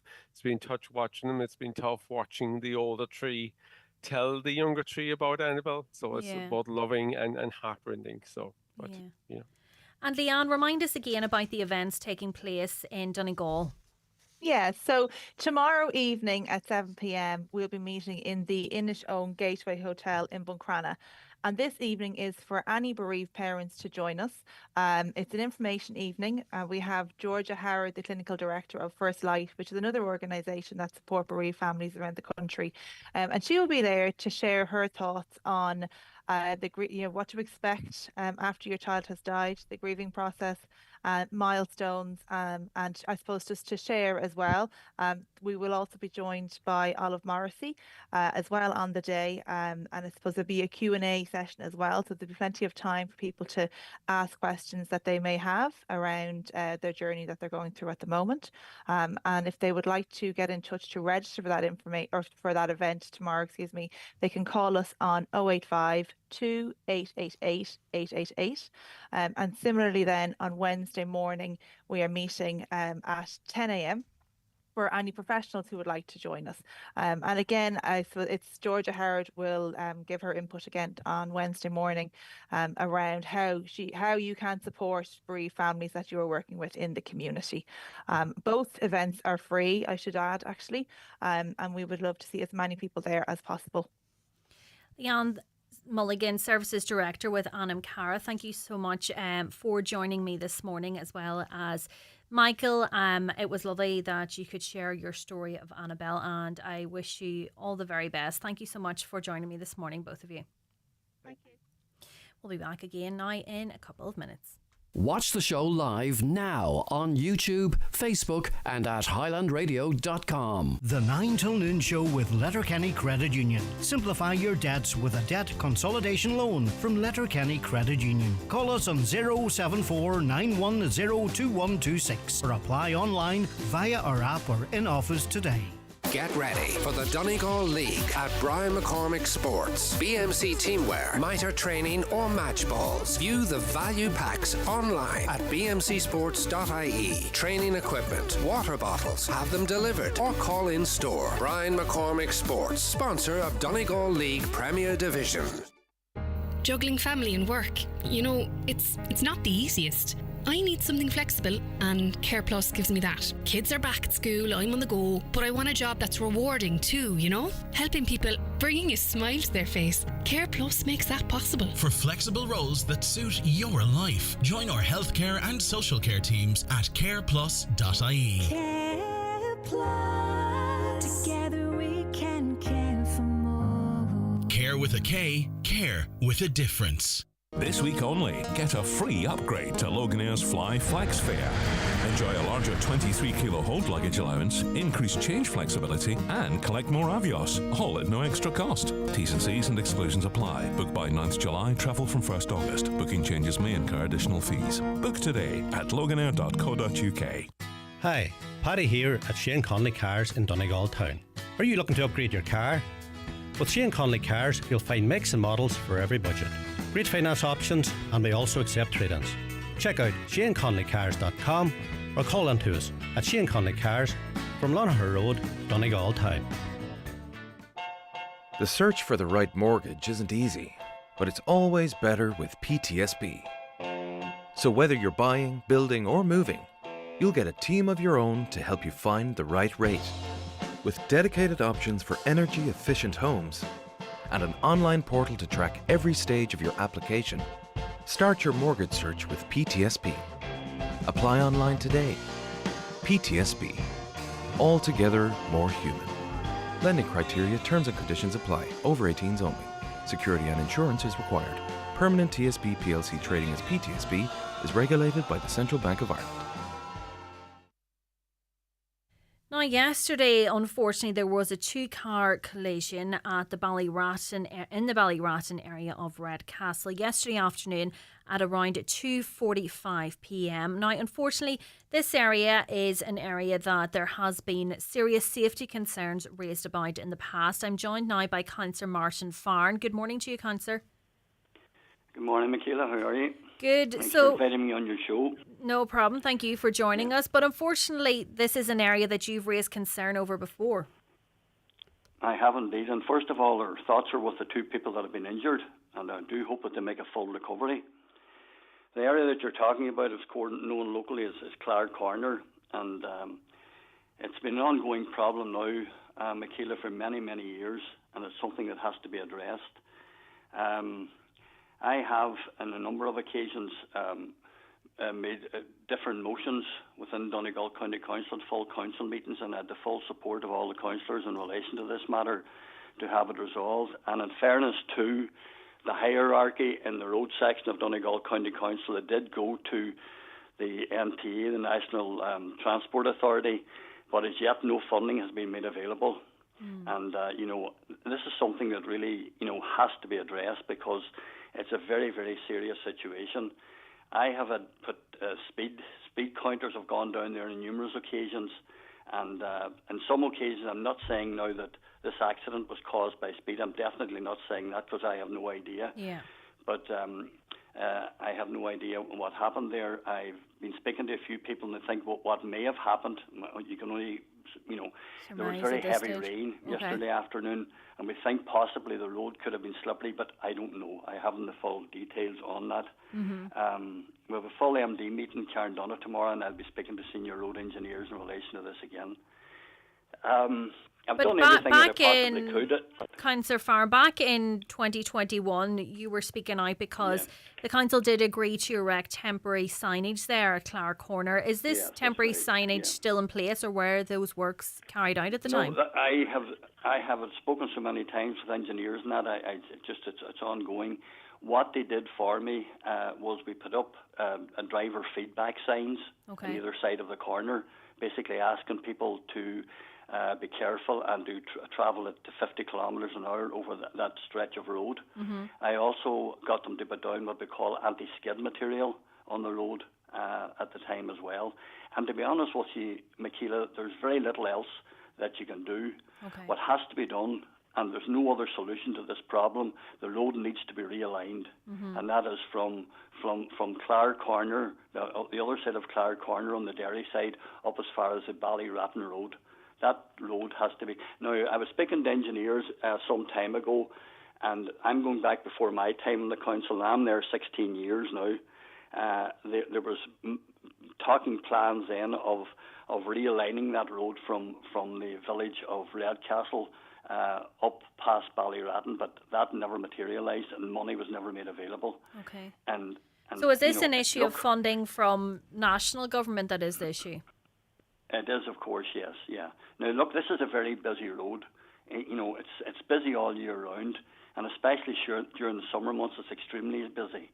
So this issue has to be addressed, because I would be fearful if someone is seriously injured there or worse, and that's the scenario, that's the situation we have there at that corner. Money, I don't care where they get it from, but money needs to be made available to address that problem there. I will be continuing to speak about it. I will be speaking to the engineers about it, and they do take my concerns on board, but we seem to have a serious problem in convincing the department in allocating funding for such a project like that. And all I can do as a public representative, and I am the type of person that whenever dealing with an issue, I like to get a positive outcome from it, and I'm finding this one very, very difficult indeed to address, and that is getting that funding. But I will be speaking to senior engineers tomorrow again at our MD meeting in Carndonagh in relation to this issue. Because this is an issue as well, trying to get this funding, covering so many council meetings over the years, yourselves as councillors raise these issues. The council is happy to carry out investigations and to draw up a report on what is needed, but time and time again, that seems to be the stumbling block, is that, they can't secure the funding, or if there's a scheme that they think this particular route is eligible for, it doesn't succeed. So they have to wait till, the scheme opens again. Do you think there needs to be something done where you can prioritise certain routes? I do, certainly. I would fully agree with you there. Unfortunately, there's so many motions, as you possibly know yourself, and different councillors bring them up at our full council meetings in Lifford. And to be perfectly frank with you, they go nowhere. We never seem to get an answer to the problem.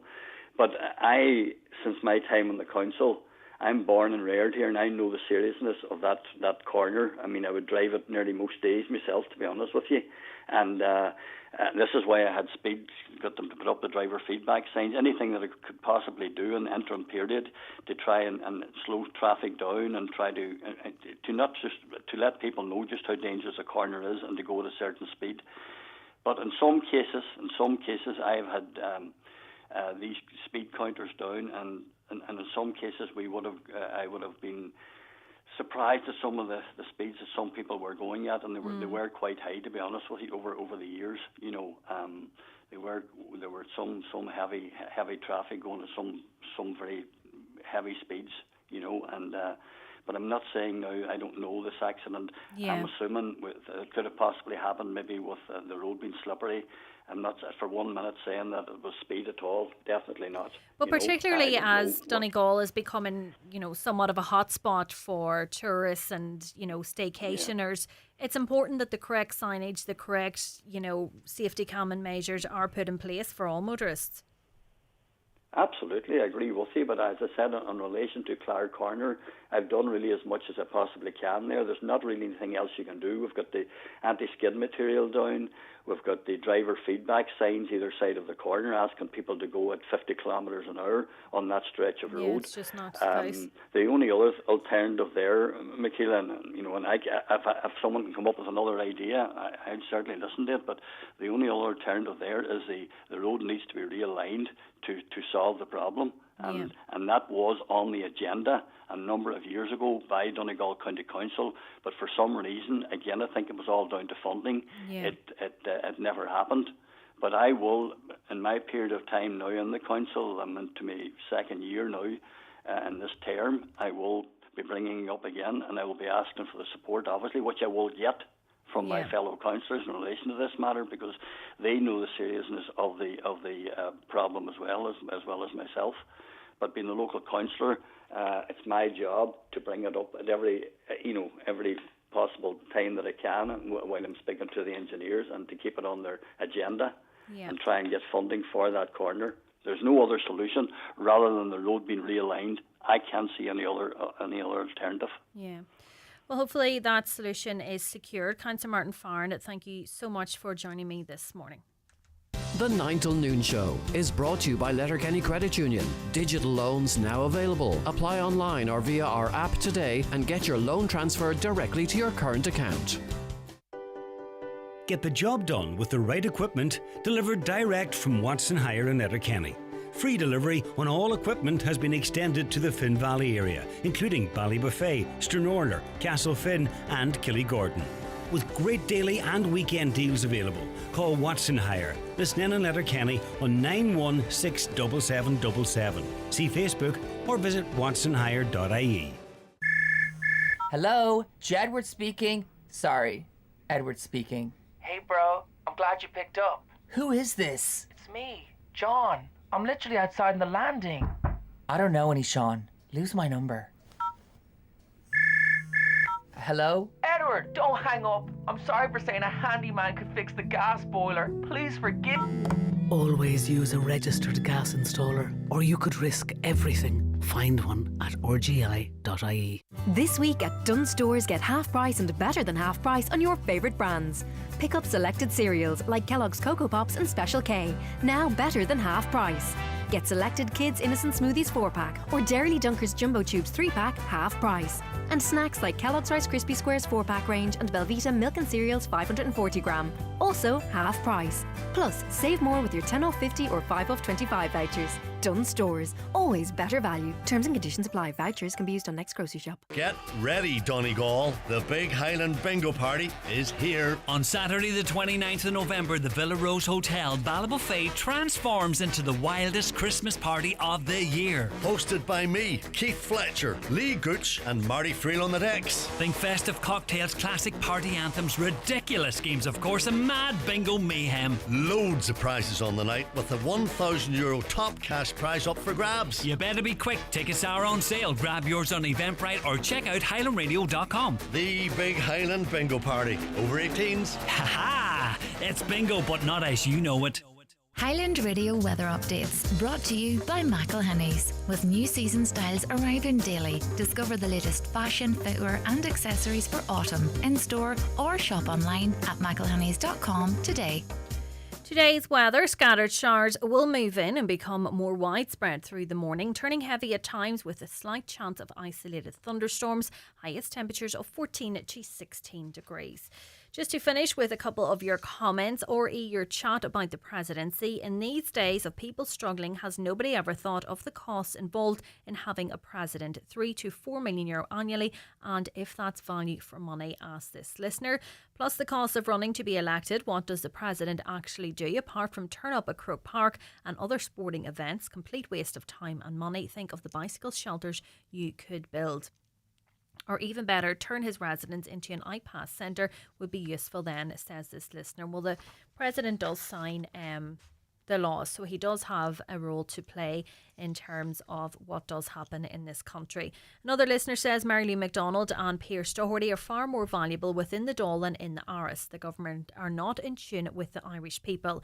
Is it true that the government have given themselves a pay increase and have now decided to cut the cost of living bonuses of the less off people in the country? They now have more worries. How are they going to heat their homes, says this listener. The fuel allowance is €33 per week starting at the end of September. This has been this amount for years. It hasn't gone up yet. The cost of fuel, such as coal and electricity, has. The government is more in tune with the rich in Ireland than with the less well-off people. Thanks to everyone who got in touch with the show today. That's where we have to leave it for now. Thanks so much to Donna Marie Doherty for producing this morning. I'm getting mixed up in my mornings and afternoons. John Breslin is up now on Round the Northwest just after the news at 12. Good morning. The 9 till noon show.